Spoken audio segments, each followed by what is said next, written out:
I can point to in the design and development process where I argued one way and was shouted down or whatever. Sure. And, and that just is the way it is. And that's okay. And even my solution to the time were probably not any better than what we got. Sure. You're not saying you were right, but no, I had no idea, right? I had no idea. I mean, some of those ideas did make their way in the Shadow of the Demon Lord, which I know is ahead still, but some of them are not. I want you to imagine that you are one of the creators of, by far, the largest tabletop game in history. And that's Dungeons & Dragons 5th edition. So I'm sitting down with Robert Schwalb, who is an awfully interesting guy.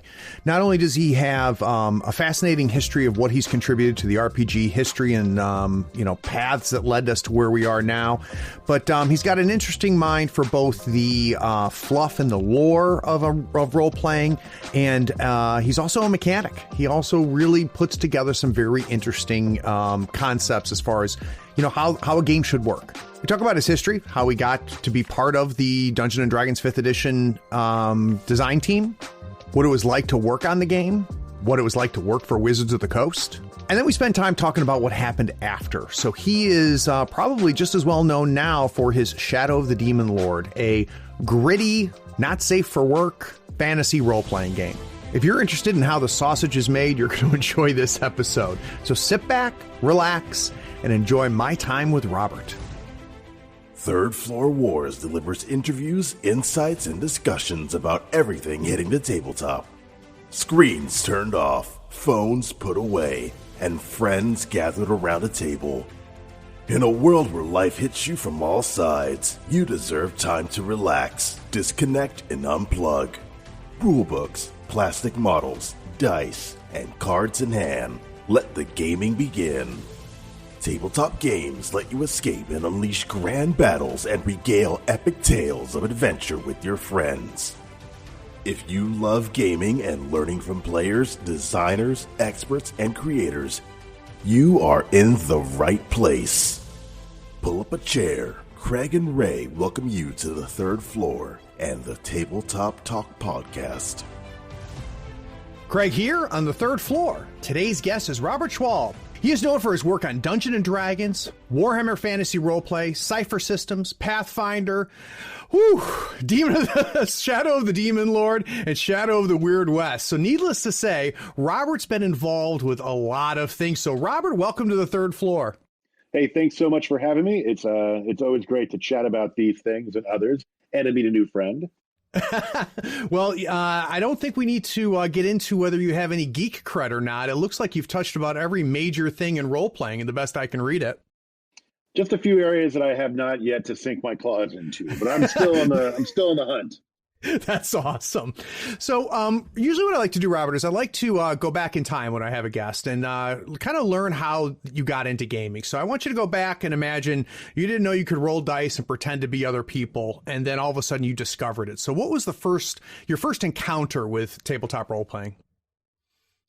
The very first time I sat down to genuinely make the attempt, well, there were two. There's the attempt of making the character, and there's also the attempt of playing the game. Sure. The character creation process was, for me, a tedious and painstaking and irritating process. One that I realized upon doing it that this was not a hobby that was made for me. One I would never, ever do again. And the whole thing was just foolish. Because what happened was I sat down with my dear friend, Landon, who was at the time my fellow comic book enthusiast and a fellow nerd in Brentwood, Tennessee. He was taking me through the process of creating a character. Now, prior to this, I had adapted a module, Rahazia by Tracy and Laura Hickman, into a role-playing game of my own, thinking that I didn't have the books, so I just solved for X by kind of extrapolating what was in the adventure and then building an RPG around it, and then running that game for all my sixth grade classmates. And which is what attracted Landon to me, was like, look, man, we're gonna pump the brakes here. Let's get you to do a real role-playing game, and that's not just something you made up, because you're already seeing the flaws in your game design, right, Rob? Because you're giving them levels every time they cross from one side of the graph paper to the other side. And once they figured out how that worked, they just farmed levels by hopping from one side of the page to the other side, until I realized, hey, man, that's kind of crappy. Let's just anyway. So it was a big mess. But before you go on, Robert, so if I'm understanding this correctly, you started by designing a game before you played the game. Am I capturing that correctly? Yeah. That's fantastic. And this is back in 6th grade. So where did you get the Hickman module to build from? So my neighbor behind me that lived in the house behind me, we lived, he was in the street behind. And we're friends. We collected comic books. We talked comic books forever. And we'd play war in the backyard and run around and do stupid stuff as kids. But he had picked up, or his mom had picked up, this module for at a yard sale for $0.25. And so it was like, I'll take $0.25 for it. And I was like, sure. And so there it was. And this was interesting. And for a starting adventure for somebody to launch like an entire career and lifelong love for the hobby, an adventure that tells you don't actually kill the Siswa because they're ensorcelled by the evil witch. So you don't even get the idea of what a traditional dungeon delve looks like. You're going into this in a different way. Now, of course, I being 6th grade, you just kill the Siswa. It doesn't really matter. You can sort it out later. But so anyway, flash forward to after the Passages experience. I was staying the night at his house. He's like, we're doing a D&D character tonight. And I was like, all right, I can't wait. I'm so excited. Yeah. Sitting around the table and we're doing our thing. And Landon's just kind of going through like, all right, the very first thing you've got to do is you've got to roll your ability scores. And so like, which dice? It's like, how do I tell what's an 8-sider, what's a 10-sider, and all that stuff? And I'm rolling, and then we go to at some point he says, here, just let me. And so he took over, and I'm just sitting there, a witness to what would be, the start of my D&D career. So by the time we were done, it was like, can we just talk about comic books? And that's how it ended. It was like, really like the Defenders and the X-Men and all that stuff. And so we did that. And so the next weekend, he invited me over, and there were supposed to be 3 kids that were going to play D&D. And we were going to go through Keep in the Borderlands, and it was Landon running, myself, my friend Jonathan was supposed to be there, but he couldn't make it. And so it was another kid named Travis, who I have no idea what happened to Travis. So Travis had 2 characters, Nastron and Stick Fingers. It's so funny you remember this, Robert. Yeah, it's weird. And then I had Ator, actually he was called Booger first. Booger and Pardue, the wizard, who I named after the wizard from Monsters and Mazes. Nice. So even at that early date, I was still trash talking the establishment, sure, by stealing their thunder. Anyway, so we played for about a minute, and I said, "Oh no, we can't call this guy Booger. I'm going to scratch his name out, name him, I don't know, Ator." And so I find this +1 2-handed sword. And Travis says, you got a sword, man. The most important thing you got to do, though, is you got to name it. And I was like, all right. So we thought about what to name it. It became the Flamberge. It was great. And so at some point, I was so excited about playing the game. I only wanted to play one character. I threw a spear through my wizard's chest to just free me up so I could completely immerse myself in the experience of playing D&D. And that became the story, right? I mean, that was it hooked me, and it was all I talked about, and drove my parents crazy. My dad eventually brought home a bunch of books, and I eventually got the other books that I needed, and I had the red box, and I had the D&D stuff, and all that stuff. And then my mom decided, Rob, I really just don't like this Dungeons & Dragons stuff. And I'm like, Mom, we're just in our imagination. We're playing. All you talk about, Rob. You're obsessed with it. It's all you want to do. Because I'm thinking about the adventures we're going on and all this. These aren't real people, Rob. I think this is satanic. The devil is trying to get into your soul. And and younger readers, Robert, won't remember that period of time where what it was that was about 80s or to get into the 90s. So it was more of the 80s. Yeah, because it lasted until what's her name finally died at 49. I was researching that the other day for some reason. Not really sure why I was researching, but I was. Yeah, but it was a scare. It was one of those those cult scares.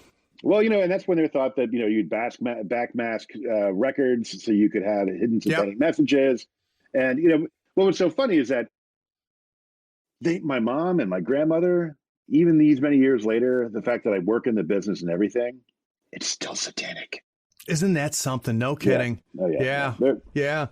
And, So, and I mean, and it happened with comic books, and then it happened with role-playing games too, and then just kind of vanished. So mom is telling you, no, Robert, you're not going to do this. And what is your reaction to that? Well, I said, all right, Mom, I still want to play role-playing games, but can I play other games? As long as it's not Dungeons and Dragons, because I hear they teach you how to summon devils, to cast spells, to cast curses, and it's all about killing. I was like, all right, Mom, no problem. We'll play something else. So that was kind of this was a blessing in disguise, not and in the sense that what happened was that Landon was certainly disappointed that we couldn't play D&D anymore. Sure. But Landon also had a closet full of other role-playing games that included everything from Champions of Twilight 2000. I also was collecting role-playing games like a fiend. So we played everything. Oh, that's great. Everything that wasn't D&D, we played. And around the same time, I guess it was a few years later, there was a game store in Nashville that we would go to called Games Extraordinaire. And at Games Extraordinaire, we became friendly with the owners, and we played there every weekend. And that's where I discovered Paranoia, and we played BattleTech in the store. There was Car Wars tournaments. Oh God, we're old. I remember all this. Yeah.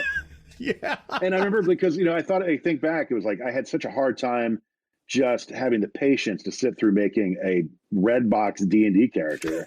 And then you flash forward a couple of years later, I'm making entire Starfleet crews with the FASA Star Trek rules. Yep. Where I was like, I'm not sure how many ranks of I need order, whatever it is, levels of Abraham Lincoln history I need to have. But damn it, I'm going to have more than James T. Kirk. So, sure. It was because it was that kind of madness, right? So we played it all, and we played Villains, Vigilantes, Champions. But the big game that kind of stole all the thunder from everything else was Marvel Superheroes by Jeff Grubb. Yeah.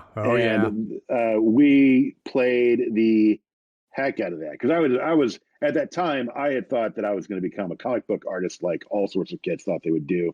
Yep. Because apparently in this world everything's got to have a hustle.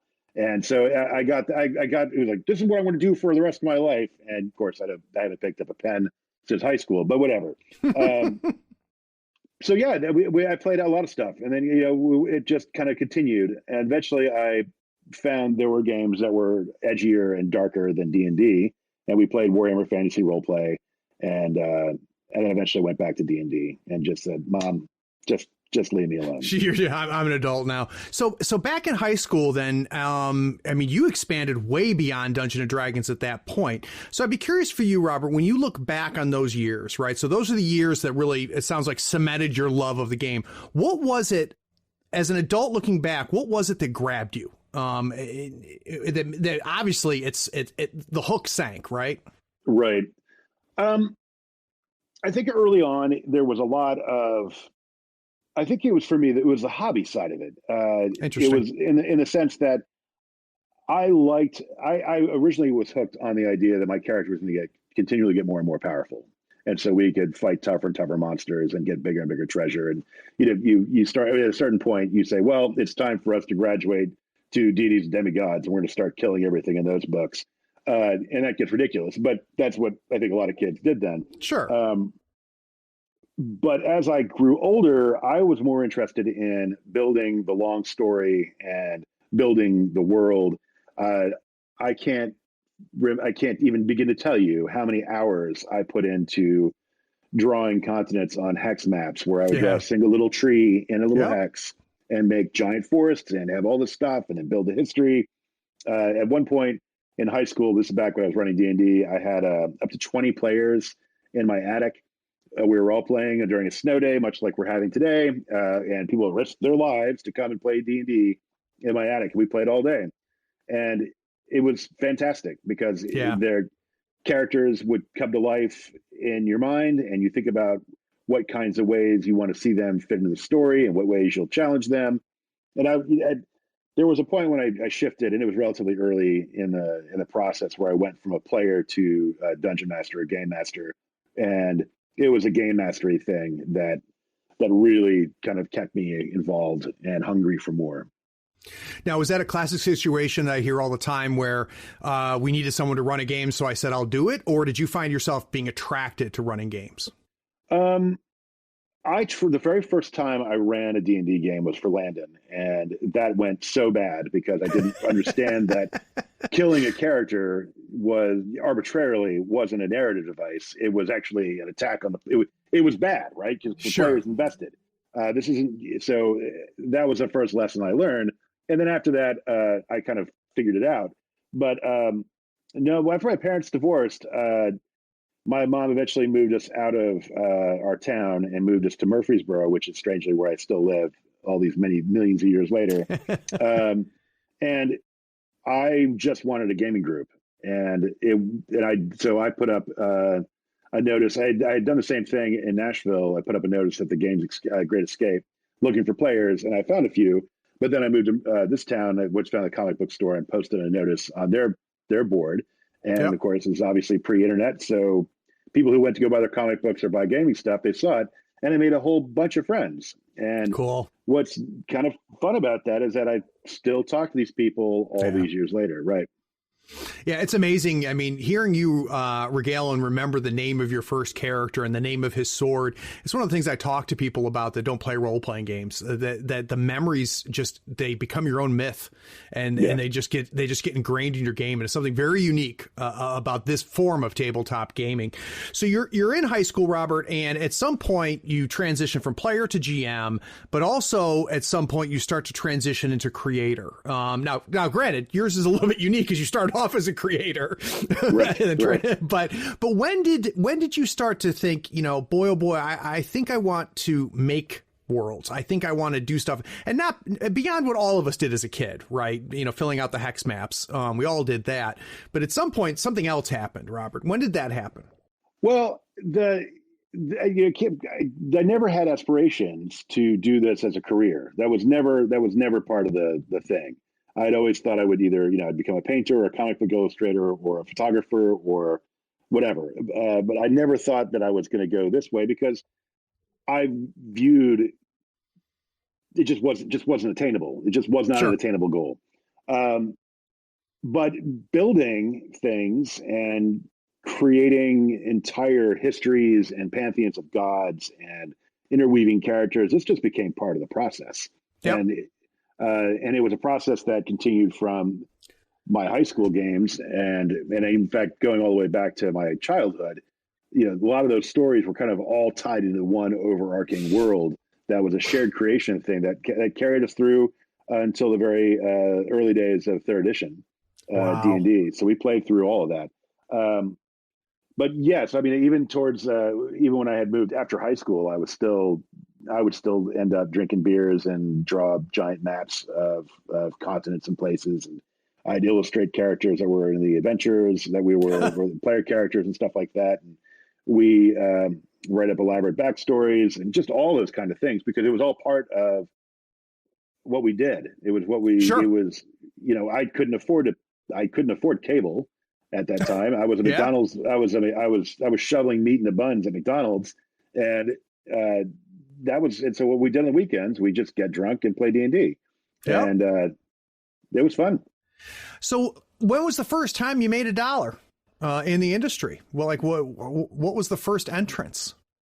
So I guess third edition had come out, and I had dropped out of college and went back to college. And after going back to college, I was pursuing an English and philosophy degree. I wrapped up my thesis, which ended up being like 100,000 words. Wow. So I knew I could actually write something, right. But I didn't know I could write professionally. And I still don't think I could up until a certain point in my career. But whatever. So D&D was still in its infant. D&D third was still pretty early. It was pre 3.5. The D20 system as a product idea or something that you could make content for the D20 system and have it be related to D&D took the industry by storm. And you're seeing every company under the sun is getting involved in the D20 system in some way.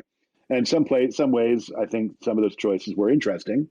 Some of them were in the sense that I never would have married Call of Cthulhu with a D20 system. But at the time, you can get away with it. And I ran plenty of D20 Call of Cthulhu and a good time. So we did all that. But there was a company called Mongoose Publishing, and they posted an open call for writers. And I was a regular reader at EN World, which is before it was EN World. It was Eric Noah's D&D page. And then I saw the posting for writers, looking for writers. So I sent a pitch, and they bought my first book, and then I sent them another pitch. They bought my second book. And then I was supposed to do a third book, and then that kind of fell apart. So I switched gears and I started hitting the other publishers. And so I worked with Green Ronin Publishing early on with the Unholy Warriors Handbook, and that led to the Book of Fiends and a bunch of other things with them. After my first convention at Origins, I slapped a lot of skin and met a lot of people, and it led to work with Paradigm Concepts and AEG and Fantasy Flight. And I tried to get in with Paizo for a long time, but that didn't really. I think I had one small project with them where I did an assassin NPC. And then I didn't really get much work from them until I was already doing freelance work with Wizards. Interesting. And during this whole time, you were freelance, right? Or did you actually work for Green Ronin for a while? Or yes, I shifted gears. At the time, I was trying to make a living doing freelancing, and to understand how hard that is, companies at that point were paying between half a cent a word to 4 cents a word. Wow. And what's scary is that companies are still paying 4 cents a word. And I've been in this for almost 20 years. Amazing. So you're looking back at that time, and they were paying 20 cents. They were paying 4 cents a word 20 years before that. It's been pretty static. And so in order for me to be able to make ends meet, I had to take on every project I could. And that first year was really difficult because I ended up working 60 to 80 hours a week, just pumping out words just to try to make enough money to justify the expenditures. Green Ronin hired me shortly after the Book of Fiends project and brought me in as a D20 line developer at the same time I was working on the Black Company campaign setting. Very, very cool. We're going to dive into that period of time after the break. But the whole purpose of this Insider Insights is gives me the opportunity to bring writers, designers, developers, artists, and other tabletop gaming insiders to talk about what they do, why they do, and to kind of pull back the curtain on how and what they create. Now, Robert has had a huge impact on so many cornerstones of role playing, and I was really hoping to get an idea of your progress as a creator. So we're going to try to learn Robert's path. What has been his approach? How's that approach as a creator changed over time? And then we're going to finish digging into what I'm really excited to talk about, and that is some of his more recent work, including Shadow of the Demon Lord. So we're going to take a quick break. We'll be right back.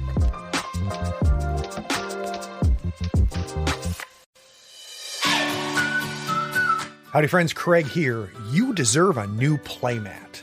Here on the third floor, we use Mats by Mars. They are scratch resistant, waterproof, wet erase marker compatible, almost free of glare, and lighter than neoprene. Mats by Mars gives you over 40 designs to choose from. You pick a mat, pick a design, and then you pick an overlay, like one for Marvel Crisis Protocol, Star Wars Legion, or even Malifaux 3rd Edition. Those overlays will really speed up your deployment and make the placement of objective markers so easy. Use our promotion code in the show notes to get a 10% discount on your first order. In the notes of your order, you can even request the third floor logo on your mat for free. That makes the best mat in the business even a little better. So get some new mats, save yourself some money, and help support the show. Go to matsbymars.com. All the details are in the show notes, including the discount code.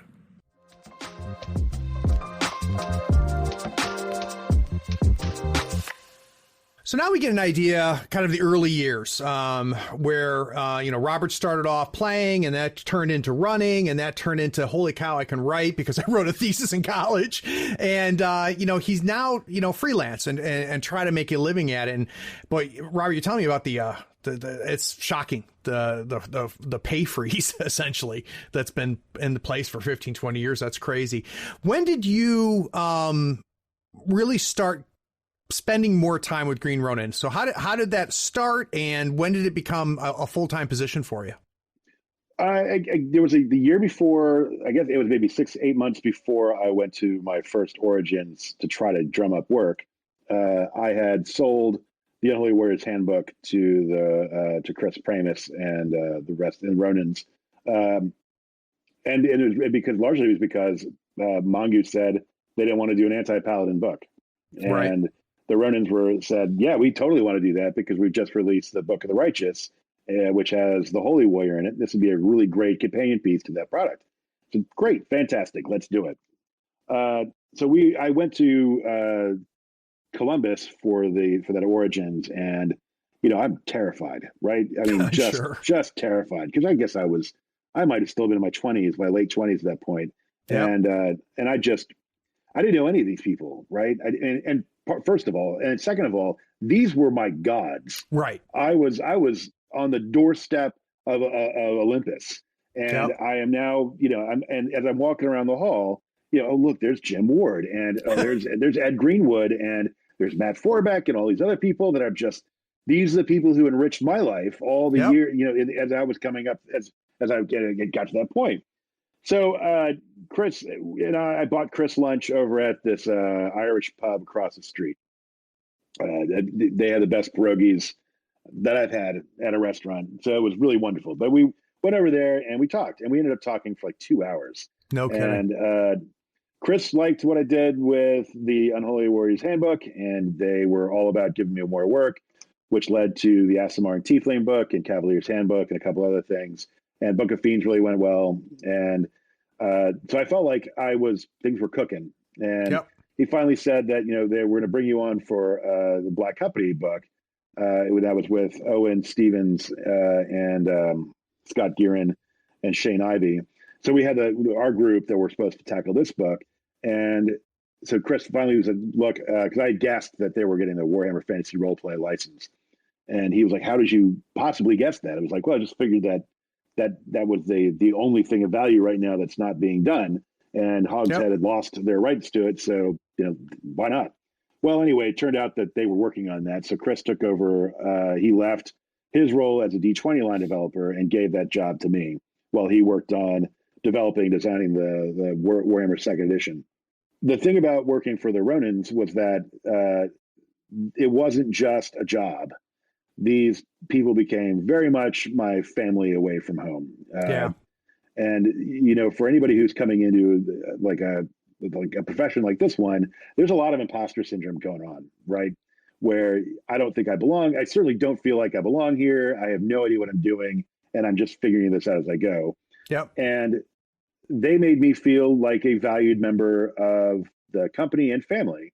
And I learned a lot working with Chris and with Steve Kenson and Hal Mangold, who does production, Nicole Lindrus, and Evan Sass, who's a web guy, and Mark Schmaltz, and all the other people who worked for the Ronins at the time. And as I became more comfortable in my role, I was still working 68 hours a week because I was also freelancing on the side.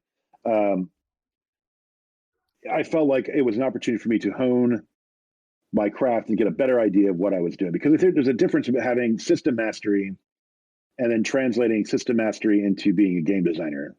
Like, you can be really good at something, like I know the ins and outs of 3rd edition back then. I knew it. I would challenge just about anybody on the intricacies of that particular game. Now I'm super rusty. I haven't played it in years, but there's a sense that you're making a lot of new content for these games, because the games are, at least at that point, games tend to be more open-ended as far as what you could add to it. And D&D 3rd edition created a lot of mechanical buckets that we could fill with feats and prestige classes, spells, and all sorts of monsters and everything else you normally do. So my job just became so much of just creating content for these things, and that just kind of the thing I was doing. But it taught me a lot about the publication process and what is valuable and what's not valuable as far as new content for the game. No one wants a touch skill, for example, but anyway, I'm off base there. But the other part of working with the Ronins was that they entrusted some fairly important properties to my stewardship, and one of those was the Black Company campaign setting but on its heels was Thieves World, which Lynn Abbey at the time had relaunched Thieves World with the Sanctuary book and a new 2 books that were anthologies in the style of the original Thieves World books. And then eventually became A Song of Ice and Fire. Right. Now, while all these are going on, I've taken on the Warhammer Fantasy Roleplay IP and was managing that with my friends at Games Workshop. Their subsidiary company was called Black Industries, and they were the publisher. We were the design studio for them. So I was working with them on Warhammer stuff. I was working on the D20 stuff that was still going on, and I was working on A Song of Ice and Fire at some point, and still doing freelance work because I was working with Wizards of the Coast while this was going on. The fact that my wife stayed with me after all this is really shocking. But I bet we survived. So I'd be curious, Robert, you kind of hinted at, and I want to dig into it a little bit more. You talked about a difference between being just a content creator, right? A writer, it sounds like, and filling those buckets, and a designer and a developer. What is that jump? What's the chasm between the two, and when did you jump? So I think none of these jobs are easy because in a content creator, sometimes you're looking for holes to fill. Right. Right. It's like, what did the original design team miss on the first pass? What can I fill? The problem was with the D20 system at the time was that we're working not only to keep pace with what's coming out of Wizards of the Coast, but what everybody else in the industry is doing. And so you get crazy. Yeah, you get crazy feats like if you were standing on the lee side of a mountain in a thunderstorm and you're wielding a bludgeoning weapon, you get a +2 bonus to armor class. It's like, no, what is even happening here? Yeah. Right. I mean, and then there are times when you start thinking about like, well, and then you just struggle as you're trying to stretch the game to, just justify your own existence, and you're trying to pump out more and more stuff. Now, the game design aspect is when I think where it started for me was when I was having to adapt the D20 system for different genres or different stories, different worlds. So, like, for example, in the Black Company campaign setting, which was early in my career, I had to build the magic system of the books just was not what the Vancian system at all. It's free form, it's spontaneous, and it reflects your imagination. Now, if I was going back to do it again, I would probably tackle it a different way. But the way I dealt with it at the time was a super complex mechanical thing where the DC spiral way out of control, but you get these control points, which are magic point type things that you're then spending to get these big chunky bonuses to your roll. And so you sculpt the spells as you play.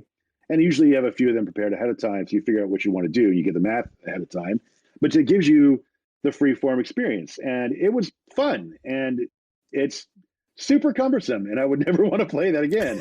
Sure. But then I did with Thieves World, we adapted what Sovereign Stone had done with their system to try to make Magic more of a slow build where you're building up the energies necessary to cast a spell. And so those were instances where I am warping D&D to fit the IP we're working with. With A Song of Ice and Fire, and also with Witch Hunter for Paradigm Concepts, I was building role-playing games from scratch. Right. Now, in hindsight, I had no idea what the hell I was doing. Sure. I mean, I'm delighted that people are still playing Chronicle System today. That's the engine that powers Song of Ice and Fire. And I know Witch Hunters made it through 2 or 3 editions based on the work that I did at the first time. And it's great, but it's the heights of hubris. I had no idea what I was doing. I mean, I knew the math. I knew I could build the math. I could build the underlying architecture, but I didn't understand.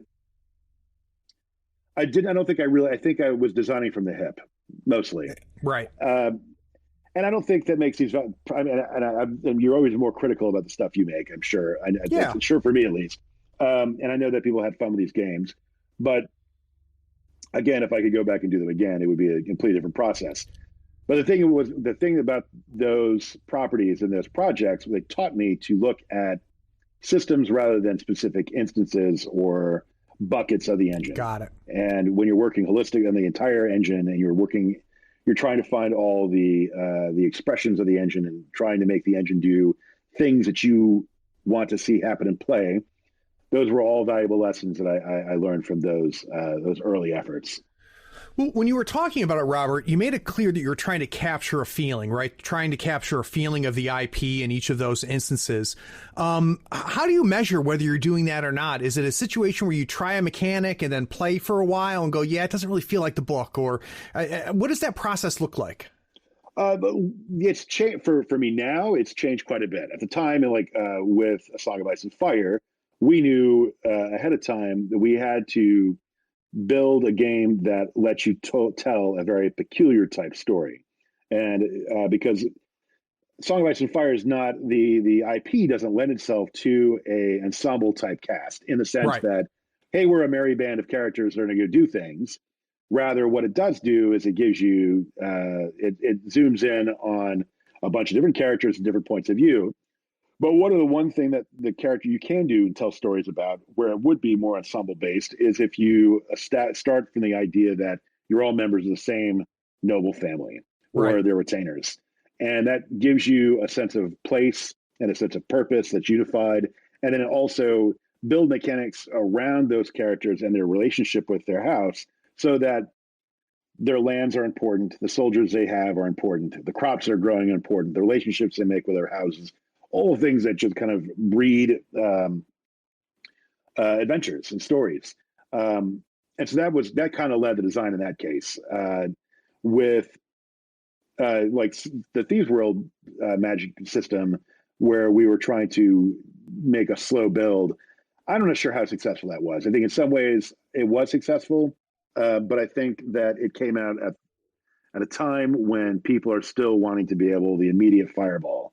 They don't want to think about setting up the heist, because a lot of it's called Thieves World. So you're criminals, and you're not going to just bust down a door and throw fireballs. You want to build up your spell, and you want to have your things all in place beforehand. And that was what I was kind of aiming for at that time.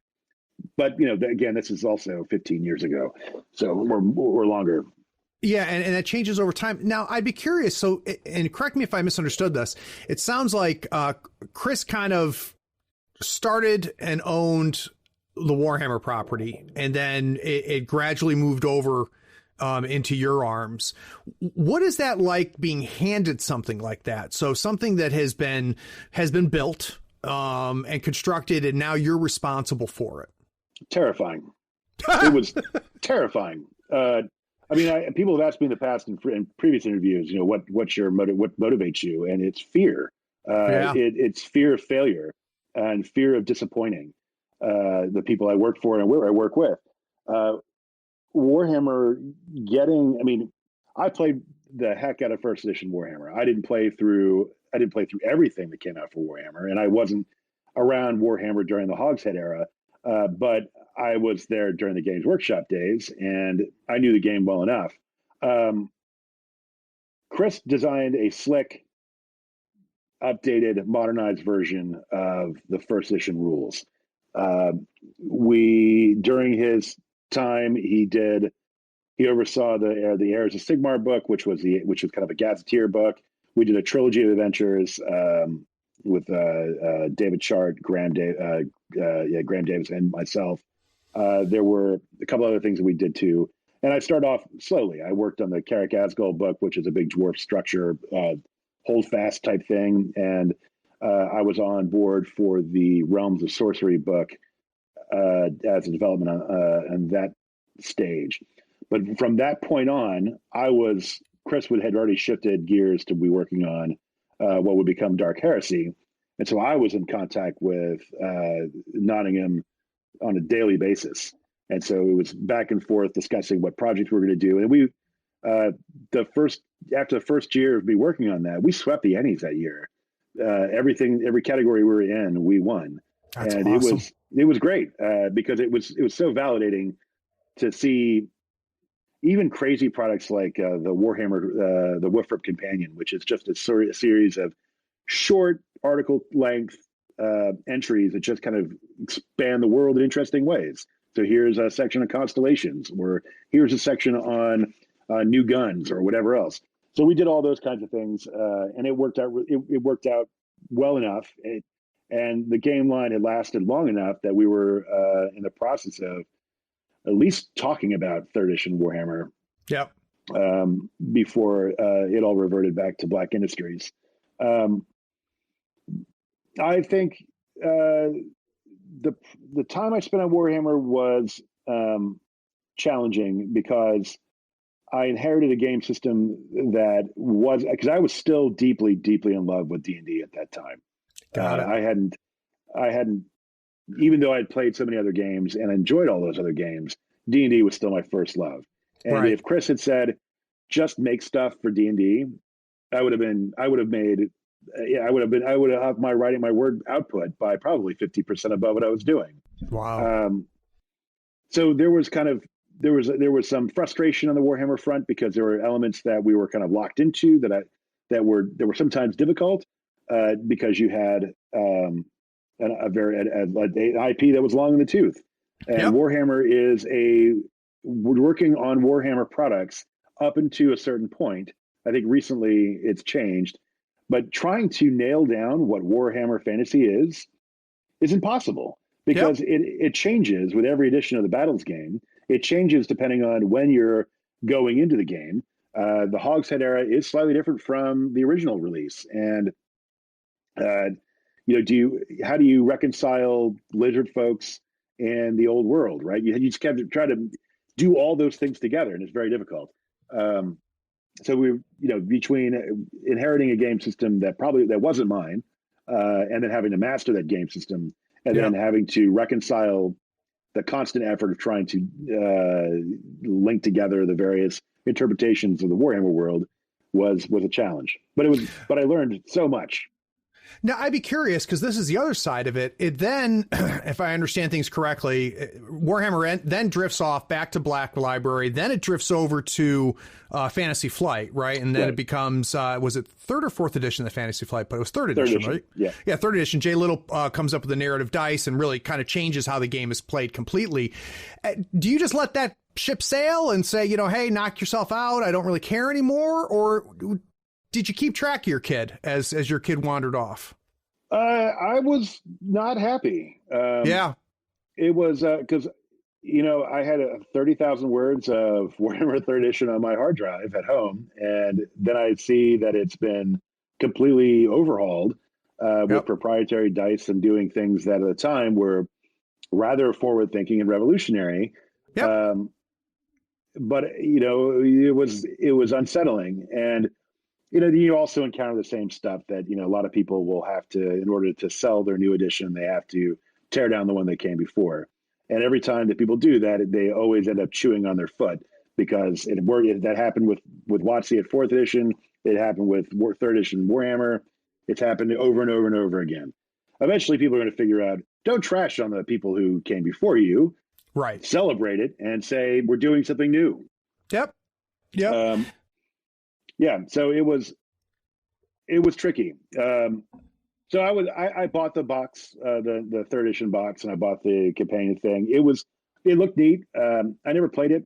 I'd like to one day break it open and actually give it a spin. But at that point, right around that same time, 3rd edition starting to wind down, and the storm clouds of 4th edition are starting to build on the horizon. And that's when, I made my transition away from the Ronins and to working for Wizards of the Coast. Well, Robert, it's like you've got an outline in front of you. That's the perfect transition for this next break. So, folks, when we get back, we're going to talk about his transition to working for the Monster, Wizards of the Coast, and all of the amazing work he did there. We'll be right back.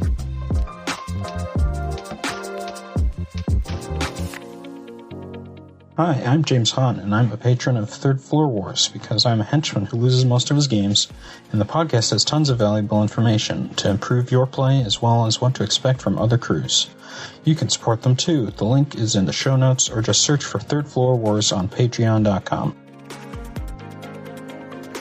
What is it worth to you to get this podcast on a weekly basis? Is it worth $1 a month? $5 a month? $20 a month? If you'd like to help support the work that we're doing here on Third Floor Wars, please go by our Patreon. We're at patreon.com/thirdfloorwars. There you can pledge at any level, any dollar amount. Whatever you give us will help us put out quality content on a regular basis and hopefully make tabletop gaming a little bit better for you. every week. Time to give a shout out to our newest patrons. A big special thanks goes to James Kahn, Rage Quit Wire, Deck Roll, Eloy, Robo Rotten, Jacob Suderman, Joshua Hatch, Donald Kroger, John Fox, and David Gadea. Because of you and the 100 plus that are supporting us on Patreon, we're able to put out regular content on a weekly basis. We appreciate it. So Robert's already kind of established himself in really, you know, a big mover in the industry. I mean, Green Ronin today is still huge and still puts out a lot of stuff. But at some point, Robert, you start, I don't know how it starts. So at what point do you start talking to Wizards? Wizards starts talking to you. When does that dance begin? It was at Gen Con, the year that we won all the Ennies for the work on Warhammer Fantasy II. I had not been able to get my foot in the door at Wizards of the Coast at all. I hadn't tried very hard, but I had just couldn't get my foot in the door. I was, one of my good friends at the time is also a freelancer, and we worked together on multiple projects. Rodney Thompson and I were hanging out like we did at every convention. And I said, he'd been getting work for Wizards. It's like, man, can you introduce me to Chris Perkins? Because I don't know I don't know if I'm radioactive or what, but can we do something there? And so sure enough, I was at the booth and he brought Chris Perkins by. We shook hands, said, yeah, I'll be in touch. And then I was like a week later, I had my first gig, and it was no kidding, Tome of Magic. And so I'm still working for the Ronins at this time. I hadn't started working on Song of Ice and Fire yet, but they gave me Tome of Magic, and Tome of Magic was an interesting project because it had 3 principal designers, each trying to reinvent D&D's magic system along a thematic thing. So Ari had Shadow Magic, Matt had Goetic's Gosha symbols and the binder, and then Noonan had true names and true naming magic. And my job on this project, and which I still find just charming, was we want you to do all of the stuff they don't want to do themselves. Great. So you need to write the adventures content and do all the maps and, you know, just do that stuff. And it's fine. So I did. And I had several conversations with Matt Cernett. We had met a few times before because Matt did some work for the Ronins as well. So Matt had we would, and this is back with AOL Instant Messenger. We'd go back and forth on AIM and talking about the different symbols and trying to come up with a proper word. You know, can we use talismans? Like, no, we can't use talismans because talismans first appears in 3rd edition in James Wyatt's Oriental Ventures book. It's like, oh, right. Crap, I can't believe we used talismans there. And so we figured it out. Book comes out and they're happy, I'm happy, and I really like getting Wizards of the Coast money. And so that led to more work. Yeah. I mean, a lot of work. I became pretty good friends with Gwendolyn Kestrel, and she kept me supplied with jobs. So I guess I worked on, I'm looking back over my shoulder, Drow of the Underdark, Monster Manual 5, one of the complete books. Some of my stuff showed up in there, and it just kind of snowballed. And eventually they gave me Exemplars of Evil and Elder Evils in the last 2 books. And basically for those, these were clear indicators that D&D was getting ready to transition to a new edition. And why was that? There's some very serious tells, right? If you do a dungeon book, that's usually your last book for the edition. Interesting. Almost always. If you do like if you give an outsider from the company the lead designer position on a hardback, also a good sign there's a new edition coming. Interesting. So for Exemplars of Evil, I had about half the book, and then there were other freelancers, largely many of whom were working with Paizo at the time. And then that was also true for Elder Evils. And Bruce Cordell, fun fact, Bruce Cordell was the one who should have been the lead on that book, because he already sketched out what was going to be in it. And so He just gave us the outline, and then we went from there, and then it all kind of unfolded from there. But those books were fun. Yep. then I flew out to Seattle and met with Rodney Thompson. This was right around the time when Star Wars Saga was just kind of coming about. And they offered us, basically, they didn't offer us, but they offered us. Would you accept positions in the company, basically, but not in so many words. Sure. I couldn't because my wife has put concrete shoes on my feet. And so, and largely it's been, and it was for the best because her parents are older and they, at the time they were in good health. They're not now, but at the time, it would have been very difficult. Sure. And so Rodney he was 5 years, 6 years younger than me. He wasn't married yet, and he could do whatever the hell he wanted. And so he took the job and took over Star Wars. Wizards of the Coast offered me a full-time contractor position to work on 4th edition content. And so I transitioned from working on 3rd edition, went through the crash course of learning 4th, and moved on to that. And so that was where I started working on Draconomicon, the Forgotten Realms Player's Guide. And then apparently it turned out, because I was doing so much, they had me at 50,000 words a month. Wow. So I'd be curious, Robert, what was your initial feelings and take on 4th edition? Because it's a pretty controversial edition of the game. You're somebody who's been playing it for forever, and it's been your love since the beginning of time. What was your take when you first came across what they were doing with 4th? Right. It was troubling. Yeah. You know, it's funny when you think about the things you just love. You to the point when it's a passion for you that is as strong as the most heated, sensual relationship you'd have with another person. Yep. I can remember having a dream about what the new Star Wars movie is going to be like. This is episode 1. And just thinking how awesome it was going to be and being just gutted coming out of it. Yep. I had similar feelings regarding 4th edition. And a lot of my 4th edition feelings were, you know, they're doing this very much black box. This is a game that's sort of been moved into the open. There's a lot of people who've been working on this, and a lot of people's livelihoods depend on the OGL at that time. Maybe not so much as they do as the industry survived, obviously. But sure. I was pretty shocked by the degree of changes, and it took me about a minute to really get my head around it, because in hindsight, again, I understand what the intent was. Right. 3rd edition, everything that needed to be said about D&D had been said in 3rd edition. And there were things that didn't need to be said about D&D that showed up in 3rd edition, right?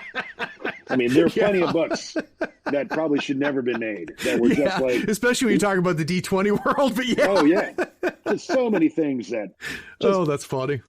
So, I mean, how do you stay relevant? And how do you stay relevant and make a game that appeals to the next generation of gamers who, at the time... There was no retro thing going on. You know, you didn't have stoner rock bands singing about D&D songs, right? No OSR, no nothing. Yeah. No, yeah. I mean, there was just people were done with Gygaxian fantasy, and it was not.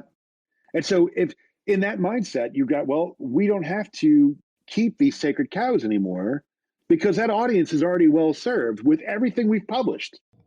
Well, we've got to. The other part of that is we're the first generation too, right? This is the first generational handover too, which is a big deal because our parents didn't give us role playing. We created role playing. When I say we, the generation created role playing. This is the first time that anybody, I think, really made and like 4th or not, I give Wizards credit for saying, you know, we got to get some new blood in here. We got to change this game. But I didn't mean to interrupt you, but it's an interesting point that what your point is, you know, you got to hand it over. So how do you digest that though? Cause it's so different than what you grew up with. Right. Well, I mean, as I was saying, is like the hobby, the gamers, the enthusiasts, we're all starting to are graying. Yeah. And so we're now getting we're getting to the point where at that point, I think that there was this expectation that this would be, how do you tap into this next market. And the way you do that is by getting rid of canon. So you dump Forgotten Realms back history, because no one wants to digest all that stuff to be current. Yep. Just give us a new world, right? But it's got to be Forgotten Realms because it's got to have key elements in order to make it appealing. And it's not disparaging the people who built all this stuff before. At the time, it felt that way. Right. At the time, it felt like they're just throwing away all their audience because they just don't give a shit about us. But what's really happening is like, no, we have to stay relevant, and we have to, and how we stay relevant is that kids come to fantasy not by Lord of the Rings. Yep. I mean, they do, but that window's closed. The movies have already come out. Yeah. So what is, the kids are coming to D&D or fantasy by way of anime and by manga and by comic books and by a variety of other sources. Video games. And largely video games, right? Yep. So if you can do some really cool stuff with my fighter in a video game, then darn it, our role-playing game should give you that and better. Yep. Now, at the time, as I said, I felt like, what do you mean there are no elemental planes of air, earth, fire, and water? What do you mean that the quasi-elemental planes are gone? What do you mean there's no negative energy plane? What do you mean there's no Great Wheel? Yeah. And what happened to Greyhawk? Why isn't Grey? I mean, what are you doing to my game? And what, psionics? We don't even talk about psionics? I mean, so, right. And I mean, it's there, but, and so there was a struggle to, and I always felt like, what ways can honor my job and the great income I was getting for the hard work I was getting, but honor the legacy, right, and make us look like good custodians of something that is owned by the audience, because people consume D&D in a different way than they do other things. You may put in 5 gazillion hours in the World of Warcraft, but you have no illusions that is your game. Yep. You just good play point. It. Yeah. But if you buy these books and you're making up your own worlds and your own spells, your own monsters, you've got characters you've populated, that's your game. Yep. And it's not my place to tell you how to play it or run it or do whatever. I can make cool stuff for you to play with, but it's your thing. And so I always felt like I have an opportunity, because I'm not part of staff, but I'm sort of in this hybrid role. And because I'm doing a lot of Dragon Magazine and Dungeon Magazine content, I would slip in all sorts of little things and little nods to older editions of the game. Like I think I put in Fragarak the Answerer at one point in something I made, or like the Manual of the Plains book. There are all sorts of stuff that were callbacks to previous editions. And I carried that through the entire time, because at the time I didn't understand, and I don't regret that. But at the time I felt like there was shock and awe from the audience. Yeah. The audience was shocked and awed because everything that was true about D&D was suddenly upended. Yep. We now have crystal people running around, and we have entirely new races that just don't have any kind of gravitas or weight. They're just there because they fill niches. And this concept of power sources and all sorts of other goofy things where magic items are bolted into your character and all that other stuff is making people freak out, because the rules have also changed. It doesn't look like D&D. It doesn't smell like D&D. So what is it? And I think Essentials got close to, it could have saved that role-playing game and brought it a step closer to what I think the audience would expect. And I think if it had been even more radical, and I wrote an article on my website at some point in this where I was railing against the encounter structure that underpinned all 4th edition's adventures, because and it was kind of redesigning the dungeon was the blog post. It's gone now into the ether, but the point of this article was to say that dungeons aren't shaped into perfectly scripted encounters. They are messy, and they're big, and they have zones, and there are things happening, and you can't predict when the ogre is going to hear the sound of you fighting from 2 rooms over. He might come and join that fight, and that's not going to fit within your XP budget. And so we kind of, towards the end of 4th edition, we're rebuilding a lot of those ideas and kind of breaking away from the structure and the approach as part of, I think, this late stage revolution in the game to try to save it. Because by that point, I had worked, I have often said that I loved 4th edition until Martial Power came out. And why is that? Martial Power it was the first broken mechanics that were introduced in the game, and it was telling because we were getting ready to play. We were sitting down to play, and 3 of the players had scrapped characters they played the week before and came in with Battle Ragers because they knew that they were minion proof because of the way it was written. And so it felt slapdash and sloppy, even though I worked in this book. Yep. Some of those elements were they just weren't up to snuff. And as that game generated content, it was harder and harder to be able to play it in a manner that we played it before, where you just whip up a character, you have nothing to reference as you're playing. But in this game, you need cards and you need a program and all the other things like that. Now, all that said, I really did like designing for 4th. It was fun. Yeah. The mechanics made sense.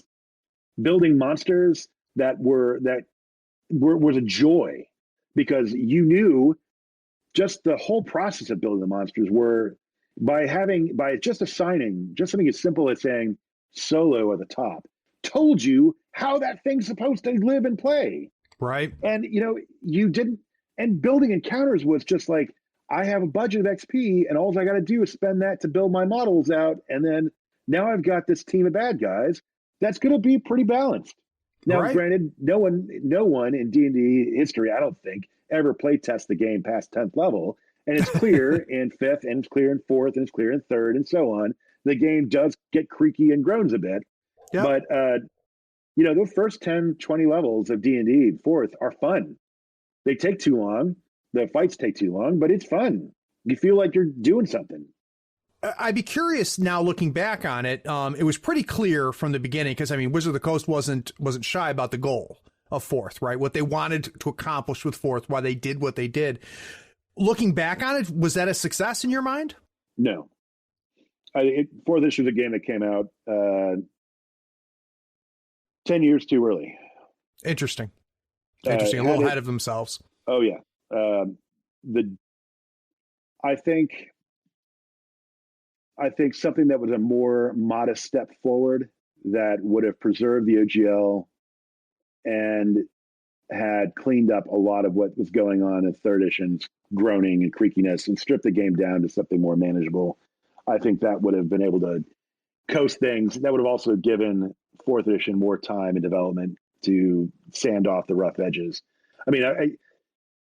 People just don't understand how playtesting was working with that game. It's like you looked at the playtesters were playing in 4th edition. They're saying, man, we're killing these monsters way too fast.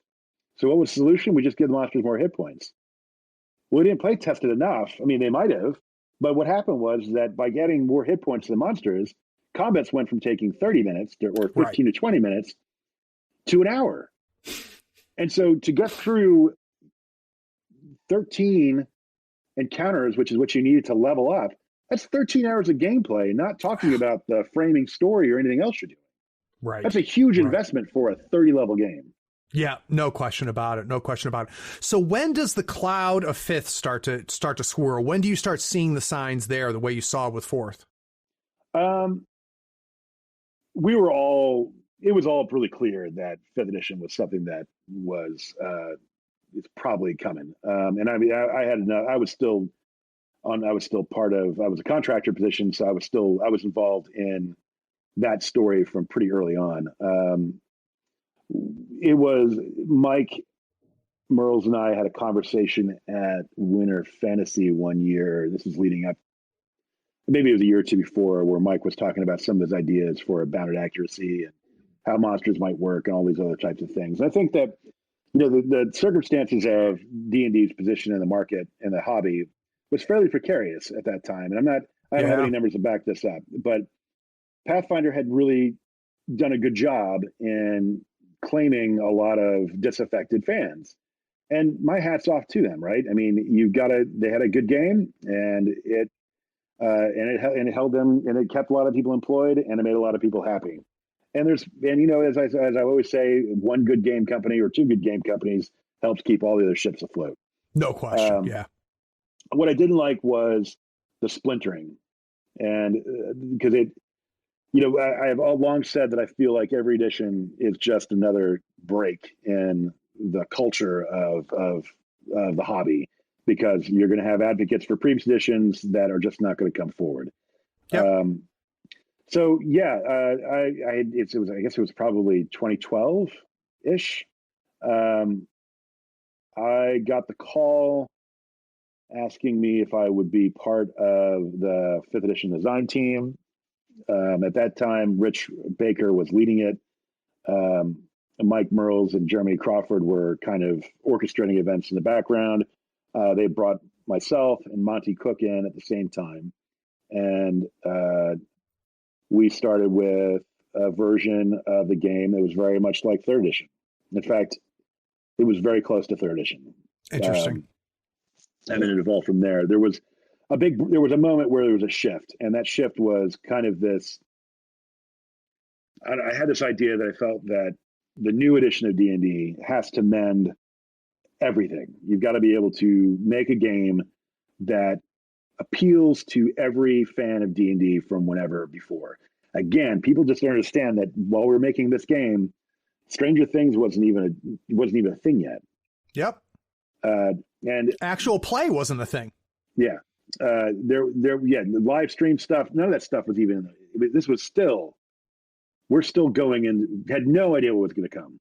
Yeah. And there was this kind of retro movement starting to build up, though, where a lot of hipsters and millennial groups were kind of getting into D&D at this time, but not to the degree that Stranger Things really kind of lit a fire. Yeah. So yeah, it was an interesting time, because I was going up to Seattle every other month for a while. I'd be up there for a week or 2 weeks, and then we would, at one point, the design team shrunk, so it was just Bruce Cordell, Monty, and myself. And then Monty left the team, and then there was a big shakeup, and then it constantly changed, and then, eventually we got 5th edition in the form that it is now. But it was, for me, the best education I could have ever received about just about designing role-playing games, because there's more to it than just knowing the math. There's more to it than having the vision. Yeah. There's a lot of people stuff that you got to deal with, especially games for their big, venerable properties, where there is a balancing act between maintaining the various people who are working on it, their interest. So you're not doing something that's burning down their particular patch of the countryside, and just trying to knit all those disparate voices into one cohesive thing. I think that I don't play 5th edition at all. I don't run it. I don't have anything to do with it. I did a few things with it and with my company, and I just felt like I just don't want to deal with it. Yeah. Is that just because you got exposed to it for so long, or you don't eat sausage after you watch it being made? Understood. And then there are things in the game that are great, and there are things in the game that frustrate me, and it's mostly things that I can point to in the design and development process where I argued one way and was shouted down or whatever. Sure. And and that just is the way it is, and that's okay. And even my solution to the time were probably not any better than what we got. Sure. You're not saying you were right, but no, I have no idea, right? I have no idea. I mean, some of those ideas did make their way in the Shadow of the Demon Lord, which I know is ahead still, but some of them are not. And I look back at the time when we were thinking about character creation buckets and trying to, how do we assemble characters and how do we expedite the process so it's not this grueling thing. And at the time we had this idea of class, race, background, and a theme. Right. And the theme was something that I still really regret that we dropped because it was the feat delivery system for the game. Interesting. Classes didn't have any choice; they were just tracks. And so your theme would allow you to skin your character in different ways. So what I found was really appealing was like, well, you have a necromancer theme. Well, what does that mean? That means that any character of any class and race combination can decide I want to be a necromancer theme. And because the necromancer theme gives you some stuff, it flavors your character in a really interesting, exciting way. So if I'm a fighter and I take necromancer, and the necromancer gives me a bone servant who rides on my shoulder and does things, and then I can cast some sort of spectral hand thing, and undead don't like to mess with me because I'm scary or whatever. That's pretty cool. Right. And then if you also think about the wizard who has access to necromancy spells, and all those things plug in for that as well, it's also really cool. What also is even cooler is if you play a straight cleric, which is a servant of a god, and you take the necromancy theme, then you can be a death priest. Right. And so having those as objects that live outside of class preserves the class identity for what it is.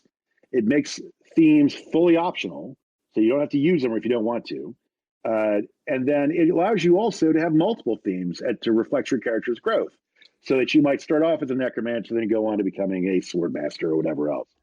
So that was one of those things that was a battle I lost that I regret, because what we got was classes that then encompass themes inside of the classes that are exclusive to those classes, but that then dilute what the class does. Right. So you can have a ranger who has some sort of magic in a naturey way, and you can have a druid with some sort of magic in a naturey way, and they occupy the same conceptual space. Right. And in fact, will probably eventually play fairly similarly. Just like if you add a nature theme to the fighter thing or a subclass, it's the same thing as a range. So, and again, it dilutes the strength of the class, and that's where I get frustrated, right? Because I look at those kinds of things and I say, it didn't have to be this way. Sure. Well, and that's got to be the challenge of designing in that environment, right? Where granted, you're literally creating the biggest game in the history of role playing, right? Fifth edition is, no one's going to make that argument, and you're a part of that. But I would imagine the challenge is it's not completely yours. And when we talk about your games, we're going to see the ability to not have those constraints and what that allows for you. But before we break for that, I want to talk about a couple more things. One, I'd like to talk about you designing in fifth, and you talked about how it changed how you looked at things and how it changed how you designed and developed and the way you thought about it. And then let's go back to your Green Ronin days where you said you were just shooting off the hip and you didn't know what you were doing.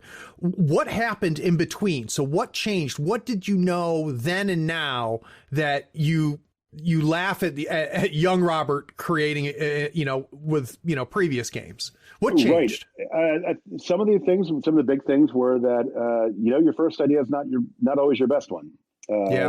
Sometimes you will follow design directions that previously I would have followed to their conclusion, good or bad, and that became the thing.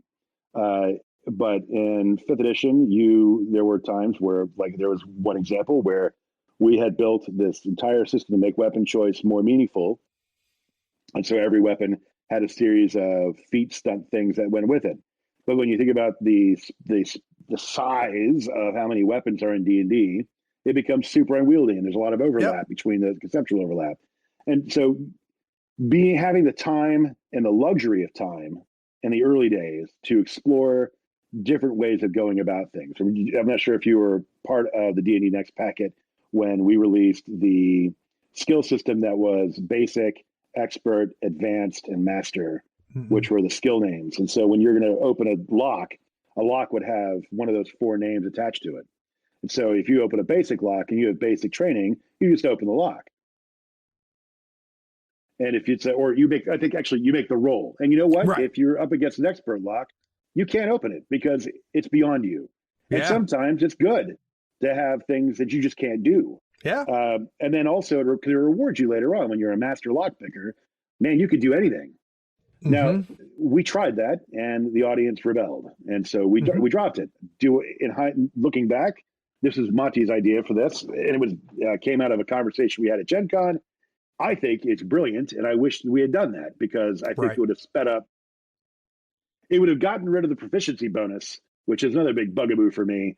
But it was awesome, right? It would have been great to see how that it would clean up so much of the game and make things move very, very quickly. there's also just the mathematical rigor that goes into into this game. I mean, I learned a lot about Excel and its power and how to use it to do all the things that I needed to do for the games I've designed going forward.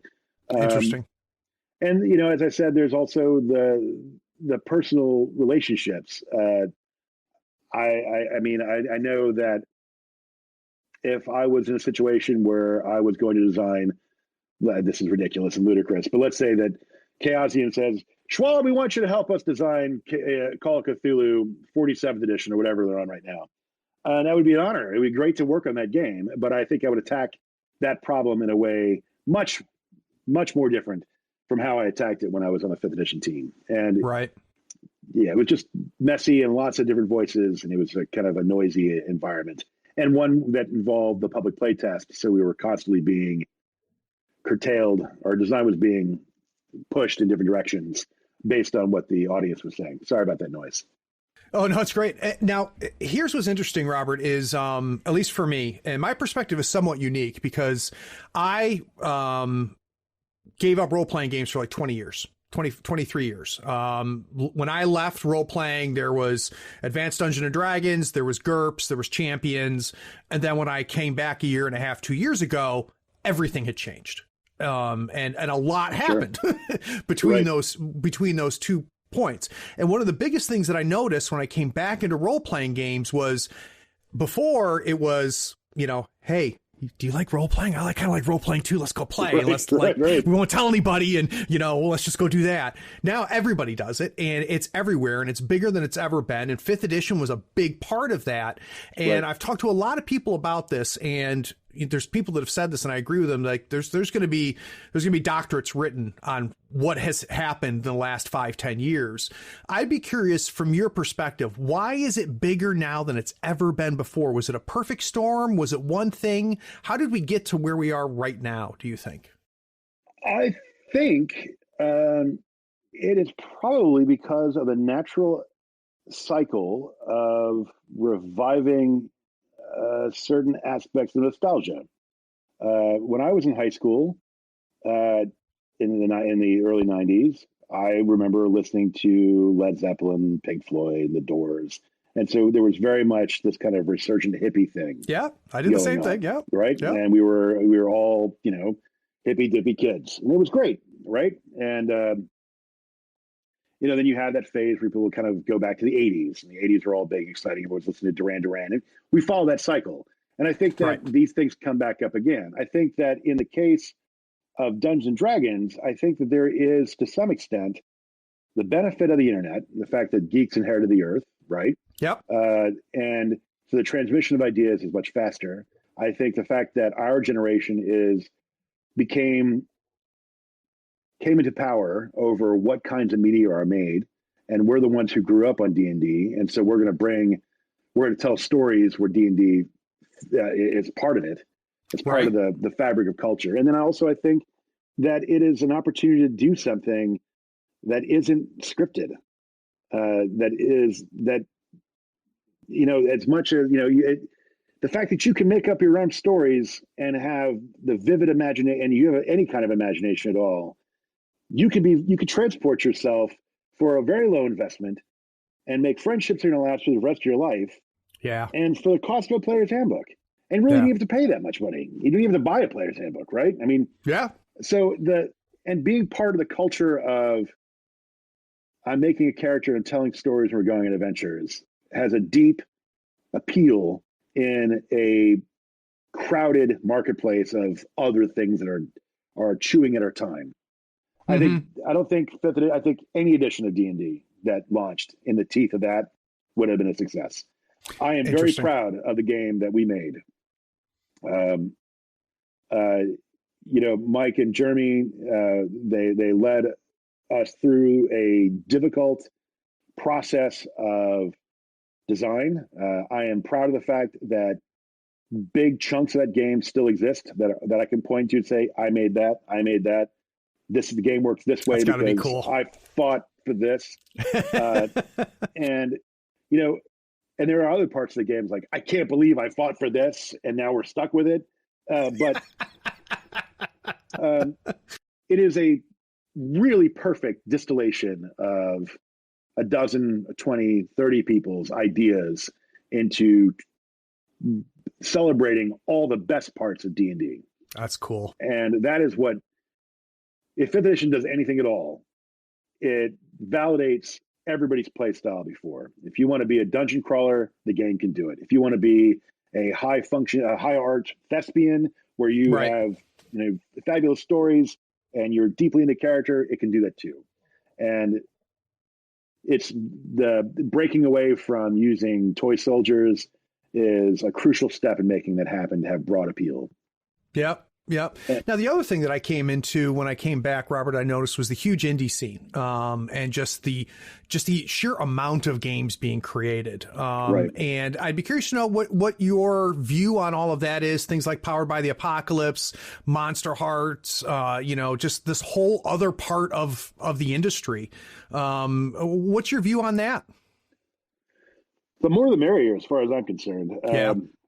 I think that their role-playing games have always had a DIY aspect. And until recently, publishing tools now are so powerful that anybody can really do it. I mean, you don't even need to have InDesign to make you can just make it out of a Word document and print it up. I think because of that, people feel that the barriers to creating and getting their ideas out there are a lot lower than they were before. Now there's no excuse. If you've got a cool idea you want to share with the world, it's just your will. Your ability to complete a sentence and to construct a sentence in a paragraph and put the thing together and get it out the door. I also know that when D&D is doing really well, the hobby does really well. Exactly. And D&D is doing gangbusters right now, which is allowing everybody else to do pretty well. And that's just going to be probably the way it's always going to be. As far as like the different systems, like Powered by the Apocalypse, I think they're all interesting takes on the same kind of enterprise we're all involved in. And some too, like we did a variety of role playing games before the pandemic, and once we're back together, I hope to continue exploring what the entire field has to offer. I'm mostly really excited in the saner aspects of the OSR crowd. And I want to be clear, the saner aspects of that. I love that you have to verbalize that, and you're 100% right, because I know exactly what you mean. Yeah. I mean, there's some of it makes me tired. I mean, I don't need to see, I already have the Redbox books. And I already have all my first edition stuff. I don't need to get that again. And you can just buy it off for drive-through and print on demand. It's just the same thing. So somebody just kind of doing that again is not very interesting, but then there are little there are all sorts of little things that are out there that are just really brilliant and exciting and evocative, where you could put together a D12 table of just random gobbledygook, and it lights my brain on fire. I think it's interesting. Like more Borg is an interesting game because I know it's the internet's darling right now.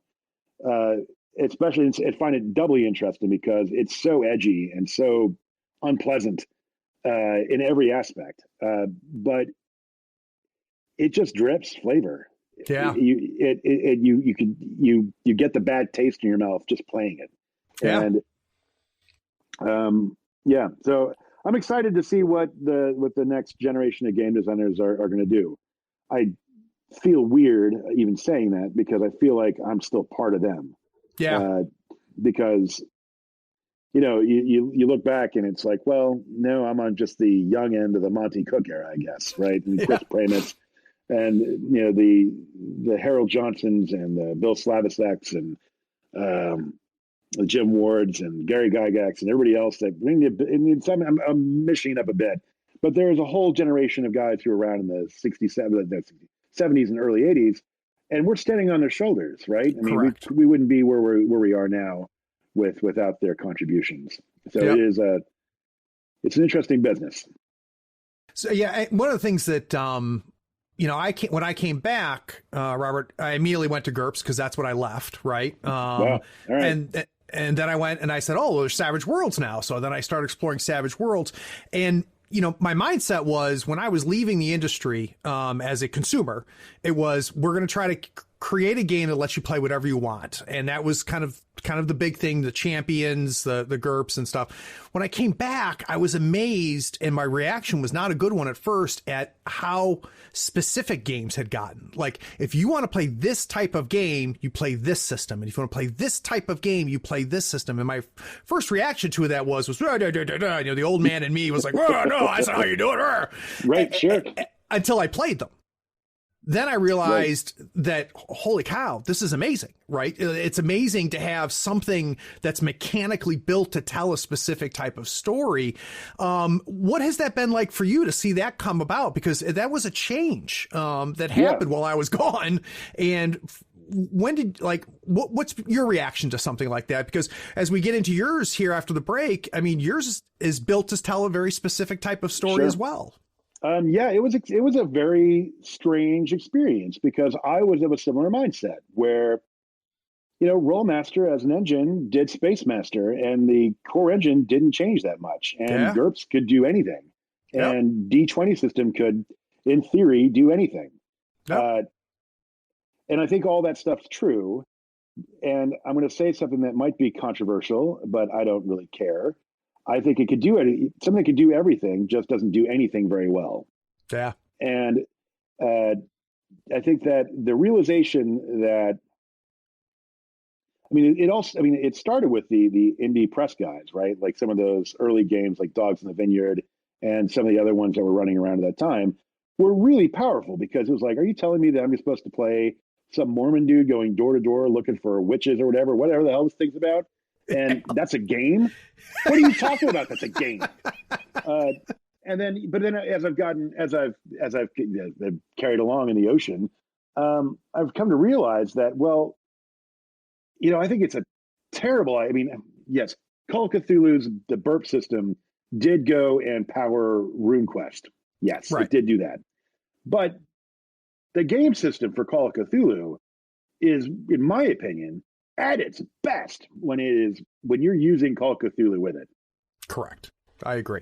And I think that D&D is at its worst when it's trying to do things that are not D&D. Yeah. When D&D says it right there on the cover. Should be a dungeon. There should be a dragon at the bottom of it, and you should be stomping around killing things and getting their treasure. And that may not be high art for a lot of people, but it's fun. And gosh darn it, that's what it's designed to do. Yep. Stop trying to make it do something it's not designed to do. If you want to play, that's why Cyberpunk, the current version, is a great game. It knows exactly what it's out to do, and it does it really, really well. Yep. And that's a game that's also long in the tooth, which is also shocking to even say, but it is long in the tooth. It is. So I think that if you're looking at it, this is to overly simplify this.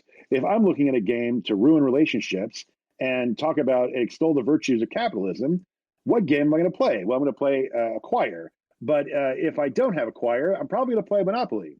And Monopoly does its best when it's doing Monopoly. Yep. So you go to play that game and get that experience out of it. Role-playing games are just like any other kind of game in the sense that you can, where are you going to put your time and effort? Do you want to have a robust computer operating system, mechanic skill system for a game that is primarily designed to kill monsters in dungeons? No. But if you're going to have a game where going into the internet and full immersion in the internet and doing those kind of things like Shadowrun or Cyberpunk, then for sure you're going to have a lot of your design space will be taken up with those subsystems. And so getting us away as designers from trying to be everything to all people allows us to craft games that are more on target and probably and arguably deliver a better play experience for everyone involved. Yeah, it's definitely very interesting. Well, guys, we're going to take a quick break. When we get back from the break, we're going to do what I've been looking forward to through this whole conversation, is talking about Shadow of the Demon Lord, Punk Apocalypse, and then we've got something new coming as well. So we'll take a quick break.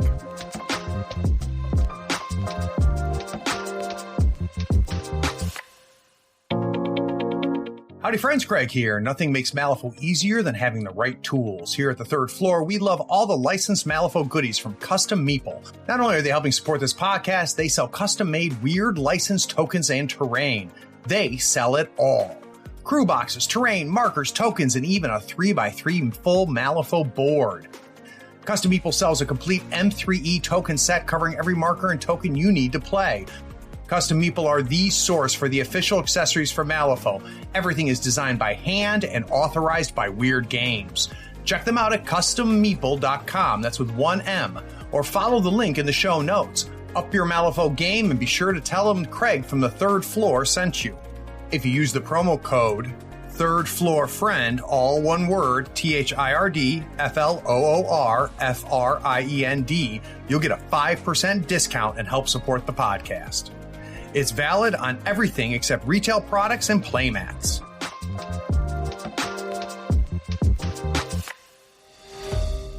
There are so many online retailers. It can be hard to find one that is trustworthy, has great prices, along with some reliable customer service. On the Third Floor, we love ordering our gaming goodies from Gadzooks Gaming. Their selection of terrain, miniatures, dice, custom decor, and conversion bits are curated for gamers by gamers. You'll find they have what you need and what you didn't know you needed to take your gaming fun to the next level. If you mention Third Floor Wars in the cart notes of your order, you'll also get a free gift. And you'll help support the podcast. Check out gadzooksgaming.com and mention Third Floor Wars on checkout to get that free gift.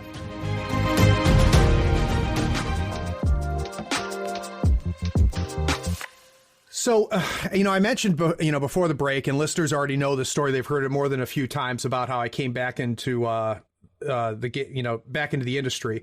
And it's kind of funny how I found Robert, because I found Robert backwards. So I found Shadow of the Demon Lord and I started reading about that. I'm like, wow, that looks really, really interesting. I want to talk to the person who made it. So I find out that, Robert made it. And then I realized that Robert's made everything over the last 20 years, not realizing, what Robert has done. So I was super excited, obviously, to have you on the show, Robert. But I want to talk about Shadow of the Demon Lord, but I want to go back to the day before it existed. So at some point, Robert, you had it in your head, I think I want to do, I want to create something of my own that's unique. Where's the seed, I guess, is what I'm asking. Where's the seed of Shadow? Towards the end of my time working on 5th edition D&D, there was kind of a very real sense that we were all writing our own pink slips, that D&D was going to be a game in a box, evergreen, and it was never going to see new content, new anything. And that was the end all, what we were doing. Done. Yep. And then, of course, reality intrudes and defeats all expectations, and D&D explodes and is everywhere, and there are thousands and thousands and thousands of products out there for it, and so on. But at the time, so I knew that my time with Wizards was coming to an end. So I had a choice. I could either go back into the freelance pits, working for 5 cents a word, or I could strike out on my own. And it was a really tough call. I bet. Because you work in a business for, at that time, I guess, 15 years or so. And I had worked on some of the biggest games in the business. It was terrifying to think about what would come next. So the seeds for Demon Lord, there were, as I talked about before during the 5th edition design, there were things that we didn't pursue, different lines of design that I would have preferred, and were good or bad. And so Demon Lord was a way for me to exercise my demons from the process of birthing 5th. I had a very clear idea about what I wanted. I'd long felt that role-playing games can sometimes get in the way of people having fun. Number one, hey, we're going to make a character for this game tonight. I need you to read through this entire stack of books. Right. Number two, hey, we're going to make a character tonight, and I need you to spend 3 hours doing this super math crunchy thing. And then also my other one is, hey, we're going to play this game tonight, but this is just the first of 10 years of play for us to realize a full experience. Yeah. So what I wanted to do was create, and fantasy is my thing. Dark fantasy is my favorite thing. Dark fantasy dripping with satanic influences is my most favorite thing of all. So, are you listening, Mom? Yeah, take that, Mom.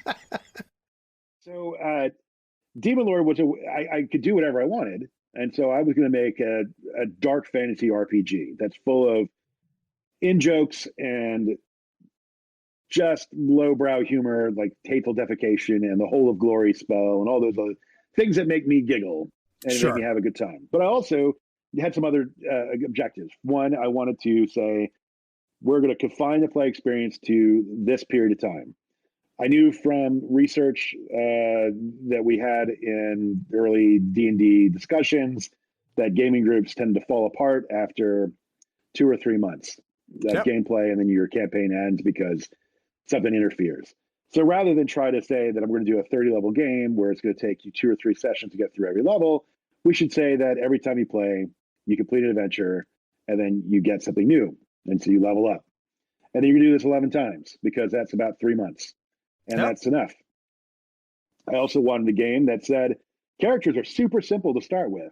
That the time it takes you to make a character in this game should be picking one thing and writing it down, and you're playing. Right. Nothing in front of you, no major decisions. All decisions about how your character builds and develops are all things you do over time once you're invested. In play. Yeah. Right. So I had the pared down playtime. I had adventures. We're going to be mapped down to 3 to 5 page scenarios that would just kind of highlight the most important parts of the character's story over however long you want your campaign to go. You might say my campaign's going to last 30 years, but each adventure takes place, they're all 5 years apart because they're doing other things, right? They're going on other minor adventures that are happening. But these are the moments that we're going to talk about because these are the things that make most sense. And then use an engine that is streamlined and is somewhat familiar. I mean, yeah, I could have done anything with dice. You could do anything with dice. You know, what we're going to do is we're going to use a D12 and a D4 system with a rotating modifier +1 to +5. And a Jenga tower. And a Jenga tower. And then we're also going to use cards. And then we're also going to only be able to play on the nights when the moon is new. I could do anything I wanted to. But when you ask people, what's the most, like, when you're playing a role-playing game, what's the number one thing you need to play a role-playing game? You ask anybody, well, I need a D20, right? Or something like that. They don't necessarily know what the difference between a D8 and a D10. They conceptually do, but a novice probably couldn't tell by looking at them at a glance. So I just got rid of all the extra dice and just went with a D20 and a D6 and a couple of D6s and kept it simple. You want to roll high and you want your target number to be a static thing, so it's always 10, or the thing you're using to resist. And then you get rid of all the other things that crowd out the fun. So initiative is the thing that I hate. Rather than having to stop the narrative to have a sorting order be set up, we just let you go directly from the story mode to tactical mode by just saying, you guys go first. And that's fine because you can build the monsters so that they can absorb a little bit more because the players are always going first. Right.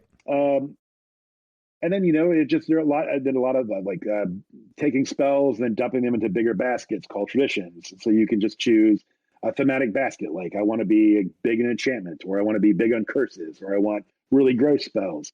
And so let you kind of pick from this giant menu of things without making it too overwhelming.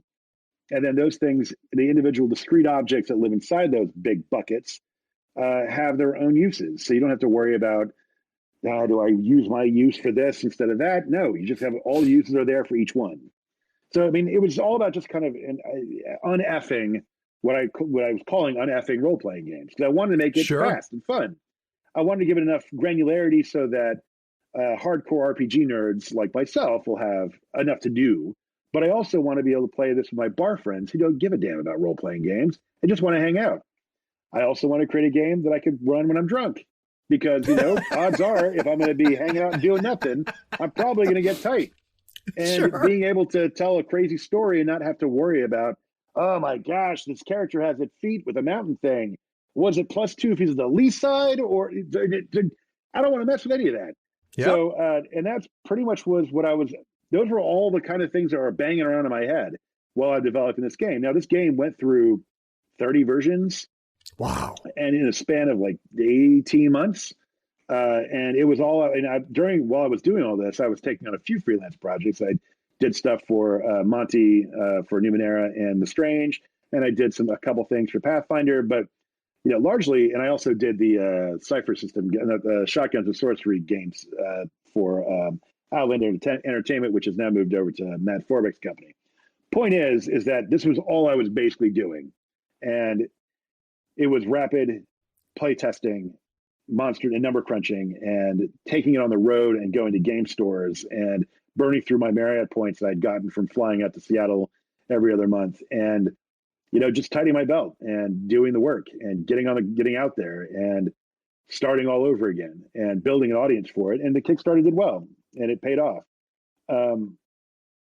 It's Demon Lord was an incredible process because it told me that I could do things that I didn't think I was capable of doing before, such as managing the artists and buying print, but and getting it into stores and doing all the other things that come along with being a company owner. Right.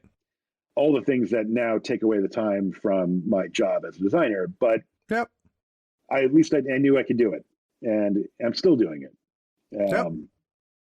So yeah, it was very cathartic. We took it to, I guess it was close to right before the Kickstarter launch. For the last big demos of the game, we took it to Winter Fantasy, and I remember we had 3 or 4 tables running every slot, and it was just people were just gaga over this, and they were having a really good time. That's got to be a great feeling, Robert. And it was a really great feeling, yeah, because it was just like, these are fun ideas, right? And this game it's irreverent, it's fast paced, it feels fun to play. Characters you don't feel like you made a bad choice. Yep. And it plays just about as fast, no matter what level and what band of complexity you're playing. So I'd be curious, Robert. It went through several iterations, obviously, right? And you did extensive play testing. If we were to take the hardback book right now and go back in time to you sitting in your office and going, I think this is what I want to do. Here's some basic ideas. What died and what survived? So what made it through all of those iterations and it made it into the final book, and what died along the way? One thing in particular. Originally, one of the big thing, when it doesn't sound that big now, I guess, but at the time it was a big move, because one of the things that I was, we were all wrestling with in D&D was bonus hunting. And I think a big activity that a lot of D&D fans get involved in different editions is trying to track down all the bonuses I can find to apply them to mitigate the fickleness of the D20, right? Yep. And so when we were designing Fifth, prior to the appearance of advantage and disadvantage die, we were exploring the ideas of a bonus die and a penalty die. And these would be variable die sizes based on your class. So that the monk would have a bonus die of a D8 and a wizard have a bonus die of a D4, and it would apply your attack rolls or your saving throws, whatever, right? And it would scoop up all those extra things that are kind of living around. And it would also work with your ability scores to keep them meaningful. So I originally had for Demon Lord polyhedral dice, the full set. And the day before I showed it off, we made the big announcement. It was at a local show in Nashville where I had a countdown timer on a website and all the other stuff that was going for it. The day before, I had my volunteer game masters there to run. Said, we're not using any polyhedral dice, just D6s. And it worked. It worked, but it was one of those last minute, no, this is it. It was like the night before, I was like, oh no, I figured it out. This is exactly how it's supposed to work. And I pulled the trigger, and it has been the way it is. And it's been perfect. Yeah, it's been perfect for the game. So was the death of all those dice brewing for a period of time and you finally pulled the trigger, or did you just wake up one morning and say, screw it, I'm dumping it? Like, how does that happen? I just kept looking at, we were, during playtest, as I said, I had 3 playtest groups running in my house. And one of the playtest groups was they were casual players. And, they would say, well, which die do I roll with this again? It was like, is it D10 or the D8 or whatever? I can't remember which one those are. And as we're doing that, and that's just kind of, it would sit like, it would just sit in the back of my head and just kind of, we'd worry it, right? It was like, how can I get this so that it takes up less real estate in gameplay? I don't want people's eyes on each other at the table, not on their character sheets looking for what to do or for reminders. So, that was it. It was just that, no, I don't need those at all, because the D6 is nothing spread. It does. And because they're not boons and banes, which the name boon and bane comes from my friend Chris Tullock, who worked for Wizards of the Coast. The change from asset and complication. Boons and banes aren't cumulative. You add the highest or you subtract the highest. And so you always have a range of 1 to 6. So you get diminishing returns if you can get 50 boons and it doesn't make a difference. Right. And it works beautifully. So what survived then? If you go back and you look at the original skeleton of the game, 18 iterations later, something survived the entire journey. What do you think is the biggest thing that survived? I kept attribute scores and modifiers, and I made a break from other D20 based games in that your modifier is your score minus 10. That was in place from the very start. Or close to the very start. And part of that is that it lets you use target number 10 for anything that's not opposed. And that is super sexy because you don't have to worry about difficult DC charts or any of that stuff at all. Yep. You just say you either succeed or you fail, or you might make it, and you've got a roughly 50-50 shot. Plus or minus your bonuses. So that was there from the beginning. The path system did make it, but it changed its final form it changed from its earlier incarnations, because I had adopted a more theme approach where you had these packets like I was talking about for 5th, and I moved them into I got rid of the idea of overarching things and made all characters just combinations of different paths. Very, very cool. So you launch the Kickstarter. It's a huge success. People are gobbling the game up. It's one thing to hear and read reviews on Warhammer and read reviews on 5th edition, right? Because you were a part of that, but it wasn't yours. This was yours. So what was it like to hear that land and to hear it out in the wild? People were playing it. They were making videos about it. They were writing blog articles about it, some good, some bad. Like what was it like digesting that as the sole creator? I always had, to be honest, I had I had pretty thin skin about reviews for a long time, and I eventually developed a callus. And I am naturally a cynical and skeptical person, so I had expected the game to fail, and that I would be picking up the pieces of my broken dreams and discarding them and going back to working in an alley, performing sexual favors for quarters. Again.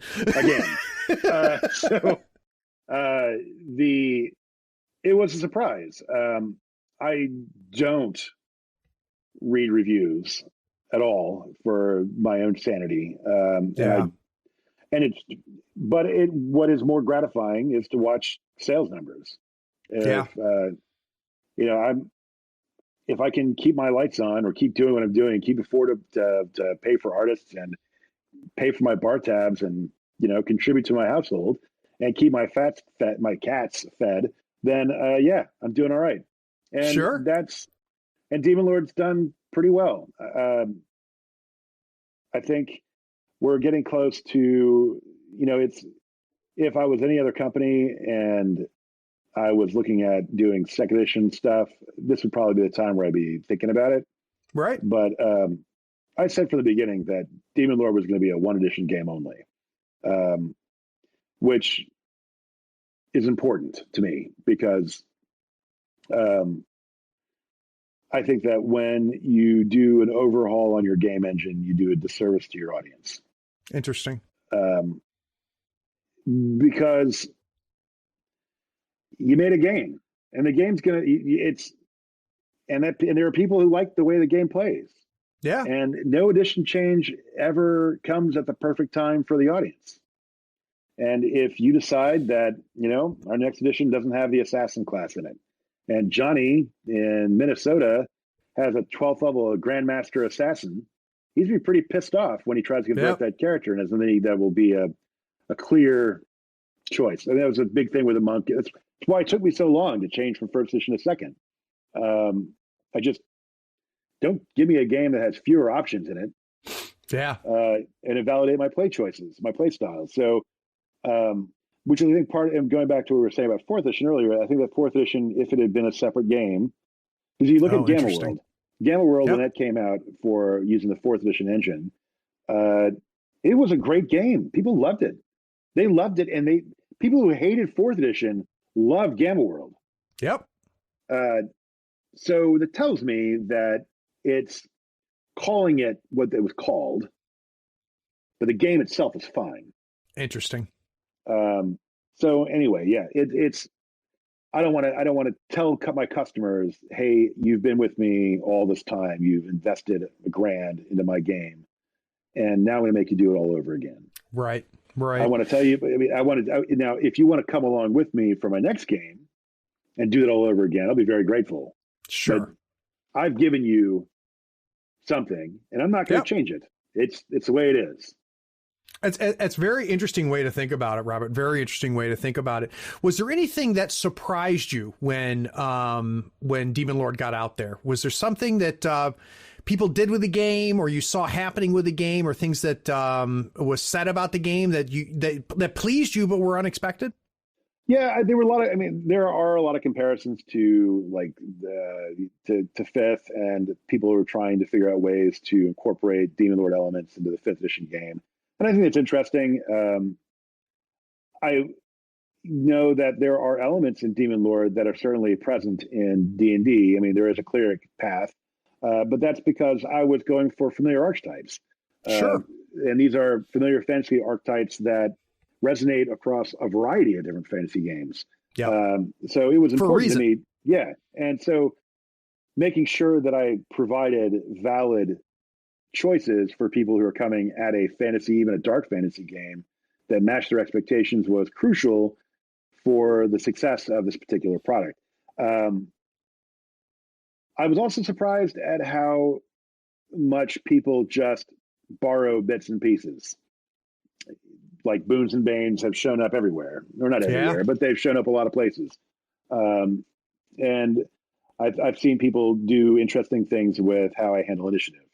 Even in the upcoming, the new Shadow game, it makes a tweak on the initiative system that preserves the speed, but does tweak it a bit.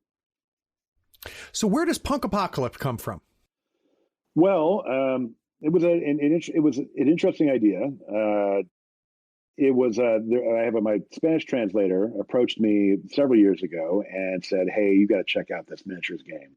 It is spot on you and your tone and your filthy potty mouth, and it's exactly the kind of thing I'd imagine you to do." So we talked with the guys who were at Bad Roll, and they were on board with the tabletop RPG. It was an opportunity for me to experiment with adapting a miniatures game to the Demon Lord engine. Some of the changes were fairly radical departures from the Demon Lord engine. We have 8 attributes instead of 4. I regret some of those choices. But I mean, the game plays fine, and it's fun, and it's loaded with F-bombs, and it's disgusting and brutal and weird, as it should be. I mean, it's a Wahoo post-apocalyptic game that has it just kind of like, it really is irreverent. But it's kind of a self-contained thing. It's a product that I wanted to make. It came out. We were able to fund it with the Kickstarter, and we've got a couple more products coming out for it, and we'll see how it does. Yeah. I think one of the things may have heard it was that we did a post-apocalyptic companion book for Demon Lord called Godless. Okay. And so there are some conceptual overlaps between those two products. So I want to talk about Shadow the Weird Wizard, something that's coming out soon at the time that we're recording this. Where does this thing come from? Well, this was a really strange idea I had early on. I dropped Demon Lord, and when it came out, it was dark, gruesome, blood and guts, Evil Dead style fantasy army of That's a darkness great way to put it. kind of game. Yeah. And I think everyone in their heart of hearts should have room for that kind of highbrow humor and hilarity that ensues from such a dark and gloomy setting. Yeah. But I realized that not everybody has the same macabre sense of humor that I have, and that Demon Lord's appeal was going to always be limited by the subject matter. Yep. The original plan was just to strip out all the naughty stuff and present a traditional high fantasy game. The trouble I discovered was that if you strip out all the dark, edgy elements and you're left with a game engine that's still built for a horror fantasy game, but has an expectation for high fantasy, those two things don't match. Right. Which then led to me rethinking the underlying mathematical structure on which the game rides or runs. So that's why it's taken me longer to get this thing out. The premise is it is gloomier than Forgotten Realms. I would argue that it's the same level of gloom that Greyhawk has, if you're putting it on the D&D spectrum. Right. Probably After the Ashes box set. Yep. So the premise is that there's that the Old Kingdom has fallen into civil war, and people are fleeing. They could go one direction, which takes them to the devastation, which is the ruined, blasted wasteland that was left from the Empire that fell before the Old Kingdom, or they can go into the lands of the Weird Wizard, which are called the New Lands. Now, the Weird Wizard, no one goes here. Not very many people go here because the Weird Wizard, originally called the Mad Wizard, but we changed it to be, be kind and gentle to people who are mad wizards. The Weird Wizard has controlled these new lands for a long time and has allowed no one to kind of settle there, but he disappeared. And so there's a Forbidden City, which is with his base of operations, the clockwork creatures that were his creations that have been keeping it going. So you play among the first generation of refugees that are coming in to this territory that is largely unexplored. There are some indigenous folks, there are skin changers, and there are shades who have escaped the underworld and regained their corporeal form. This game lets you play big hulking ogres that have horns and fur all over their bodies. You can play dragonettes, which are little dragon folks. You could play hobgoblins that hide in your house and repair your shoes and do stuff like that. So it's got the same kind of magicalness that kind of permeates all of Demon Lord, but it presents it in a way of where exploration and staking out territory and trying to salvage what was left of the world before in a wild and unpredictable landscape. It is, if you know how to play Demon Lord, you know how to play Weird Wizard. Nice. There are some changes. Key changes are I have moved the idea of traditions in order to reduce the number of choices players have to make and folded them in two paths. So that if you want to be a fire wizard type or fire spellcaster, you just choose a path and that gives you the access to the spells. If you want to be more of a general type wizard, Gandalf-y, or even a more traditional D&D style wizard where you're firing fireballs, lightning bolts, you just choose wizard. It has novice paths, the Godsworn, where you're just a normal dude or dudette running around the place. All of a sudden, this big divine power says, "Nope, you're working for me now, son." And so you can then channel all this stuff into you as a god turns you into a micro avatar. And as you progress along that path, you get cooler ways of manifesting the divine entity that has chosen you. And then we have the magician and the fighter and the scoundrel are your novice paths. And then it branches out to 16 expert paths and 120 master paths. Oh, wow. In the current draft. Right. We'll Right. What's interesting to me hearing this, Robert, and it starts when I hear you talk about Demon Lord and kind of stepping through it. I'm hearing kind of two voices a little bit. I'm hearing one voice of Robert that's very thematic in the world and the feel and the grit. But I also hear Robert, the number cruncher and the mechanic. And I'd be curious to know how often those two fight each other and who wins. So how often is it thematic Robert that dictates the mechanics, and how often is the mechanics that change the theme and the feel? It is a struggle. They're competing forces that, and I have to, because one of the things that makes game design such an interesting profession, especially for tabletop RPGs, I'm specifically talking about that. I don't know anything about board game, card games, video game design at all.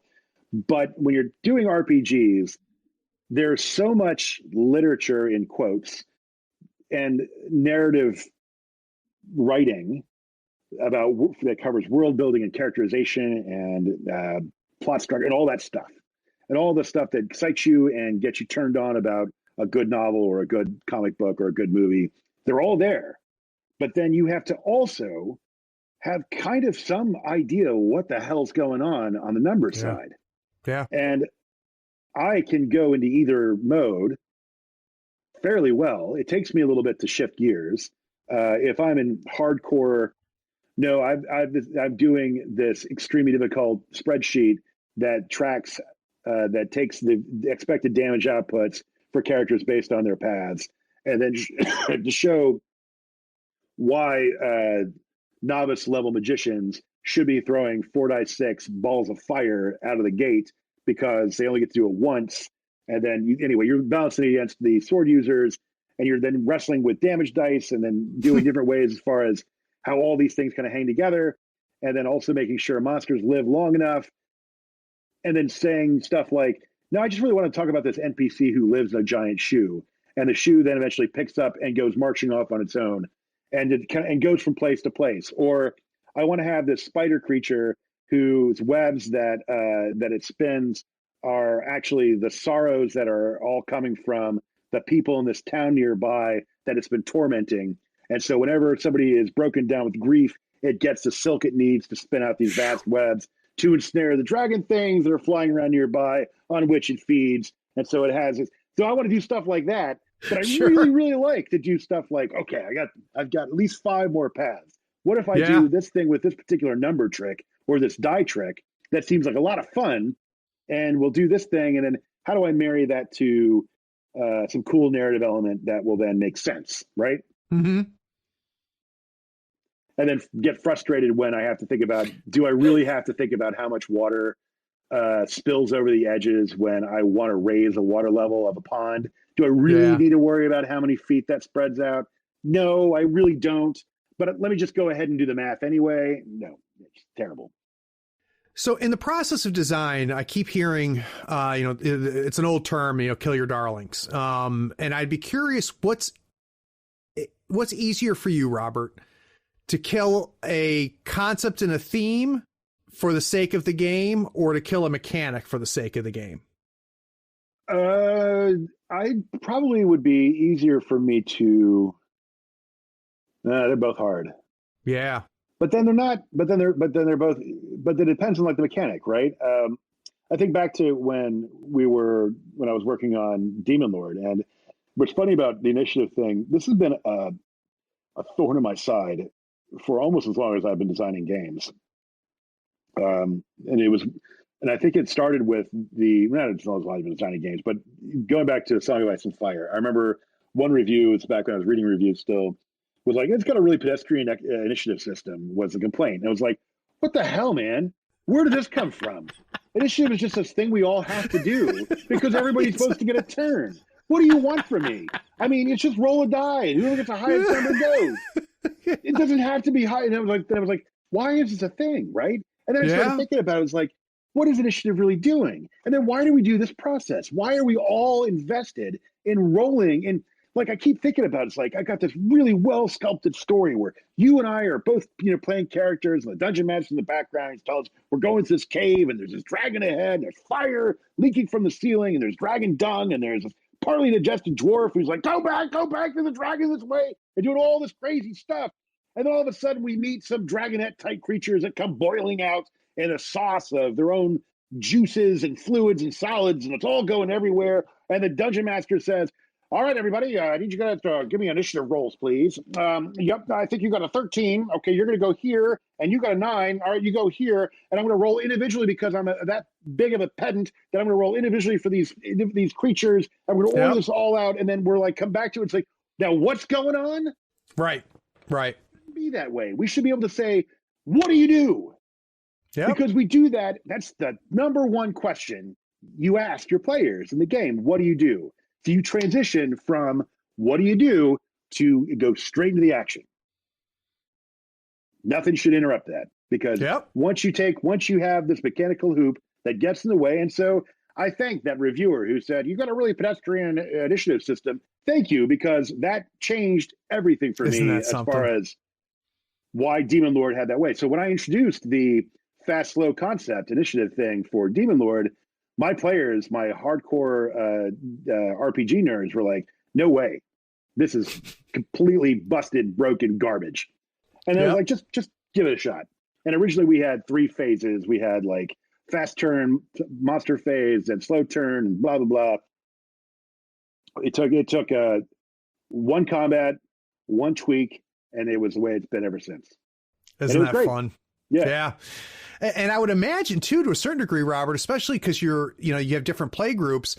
I would imagine that initial rebuke reaction can sometimes be a sign of I'm onto something, right? When their initial reaction is like, oh, what are you doing? Oh my God, this is so different. And then then you see them try it, and then you can see it seep into their brain. That's got to be a hell of a feeling. Yeah, and I've kind of been wrestling with that with the current draft for Weird Wizard. Has one of the problems that you've got if your characters are getting multiple. This is a deeply in the weeds problem, but you get these if you want to give a character multiple attacks, and you go from not having multiple attacks, where you're making 1 attack per round, and then you go to a point where you're making multiple attacks a round, you double the amount of damage output that character is getting. Right. So you get these weird spikes in your number line that goes as far as your damage output curve.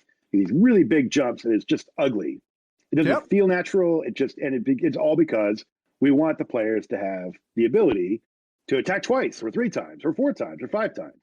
And you know how 3rd edition solved it? It just gave you a big weighty penalty on the back end of your attack. So your first attack would be normal, 2nd attack's -5, 3rd attack's -10, -15, and so on. Well, that's all great, but no one's going to be bothering to roll on that -15 because you're going to miss unless you roll a natural 20. So yeah, that's just not good. So what I've been doing was like, well, how do I reconcile this? I was like, I could do some juggling the math and then just make spells get bigger, and you see all these kind of weird things you've got to do with the game where you've got uneven progressions, and I hate it. I was like, no, damage dice just become a pool. And so you assign damage dice to your attacks. So if you've got 2 damage dice and you've got a sword in one hand and a dagger in the other, you can attack with both of them, but each one does 1 die damage. Right. Or if you've got a great sword, you make 1 swing, it does 2 dice of damage. And then the great sword is differentiated from these by giving modest modifiers to the weapons. So the great sword, you might never be able to make more than 1 attack with because it's big and heavy, but it does a lot of extra damage when you hit. Whereas with a rapier, or a rapier rather, you're going to be attacking multiple times. And so it has no extra bonus damage, but it lets you divide up your dice in multiple attacks, which gives you more chances of hitting than you would ordinarily. And when you're just looking at the math by itself, it plays out the same. Even though the play experience for the player with a rapier is like, I'm hitting every other time. And the great sword says, yeah, I missed, but then I really hit. And you feel awesome when you do. Yeah, and it feels like having a rapier, or an epee, or a great two-handed sword. That's very, very cool. Robert, I can't thank you enough for taking the time to sit with us. This was very, very interesting, and it was neat to hear kind of your journey through all of it, and to hear it culminate with a game as exciting as Shadow of the Demon Lord and Punk Apocalypse are. Can't wait for Weird Wizard. So for those listeners, Robert, where is the best place if they want more Robert? Be my new best friend on Facebook. You can find me as Robert J. Schwalb. I'm sometimes on Twitter, either as Schwalb_ent or under at RJ Schwalb. You can also find my website at schwalbentertainment.com. You can buy all my cool products at Drive Through RPG. They're my good friends and partners through this long, crazy journey we call the game industry. If you want my stuff in stores, go after your favorite local game store and beg them to carry Shadow of the Demon Lord. Studio 2 handles all my distribution there. You can find our stuff from their site as well. Fantastic. And guys, we'll have links for all of that right under the episode here in the show notes. Robert, we're going to have to come up with an excuse for you to come back, so maybe I might poke you when Weird Wizard is out in the wild. Sounds perfect. I had a great time. I did too, sir. Take care. And for those of you that stayed around to the end, thanks for listening. Be sure to follow us on Facebook, Twitter, YouTube, and Twitch so you don't miss the avalanche of content we create. Links are in the show notes. Be sure to check out our shop on thirdfloorwars.com for the latest in gaming apparel and gear. There you'll also find the latest information for the US Faux Tour. Find out where you rank in your conference or even in the entire United States. Get those models built, painted, and ready so we can see you at the next US Faux Tour Masters event. Please take a moment to write a review of this pod on your favorite platform. Rating and reviewing helps us find more listeners almost as cool as you are. Be sure to share this feed with all of your friends who love tabletop gaming. Thanks for listening. Howdy folks, Craig here. Now if you love gadgets as much as we do, you're going to love the new Third Floor Wars Gadget Bundle from Schooner Labs. Branded with the logo of your favorite podcast, it comes with 2 measuring multi-tools, a compass stepper for those tight and important movements, along with a compact dashboard to track your turn, strat, and scheme scoring along with your soul stones and pass tokens. It is the perfect bundle for anyone who plays Malifaux or just wants to look cool while doing it. The link is in the show notes. Check them out and help support your favorite gaming podcast.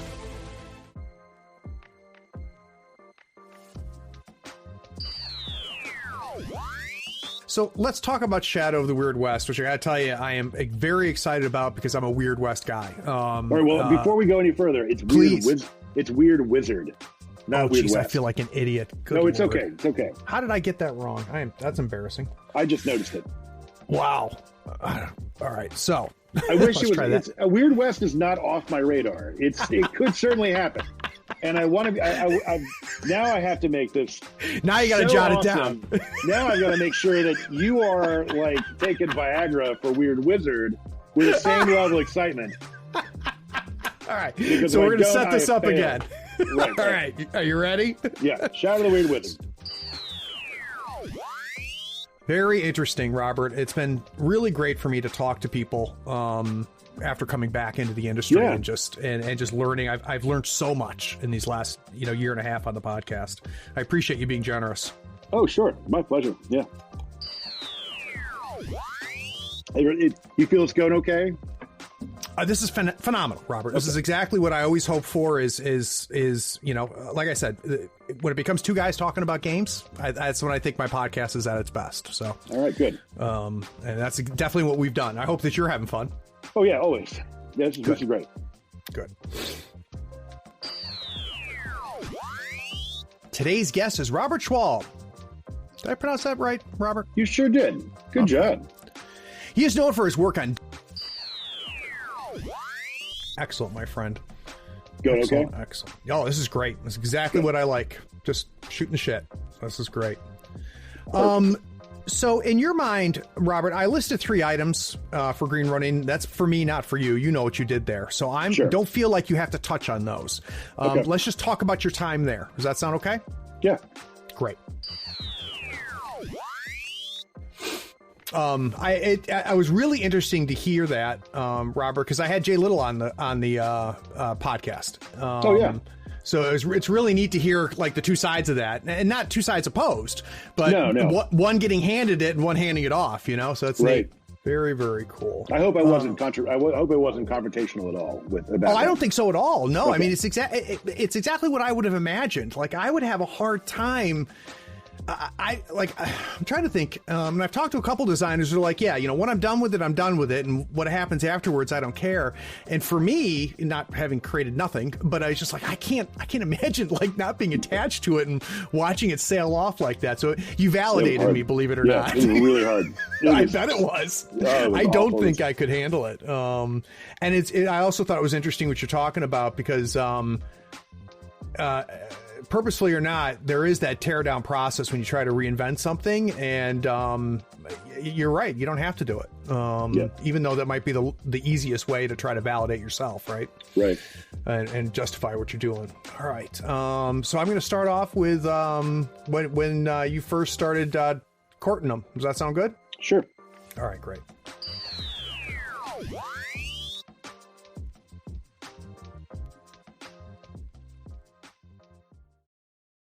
Hey, are you still here? Look, the podcast is over, and you sat through all of the breaks and bloopers?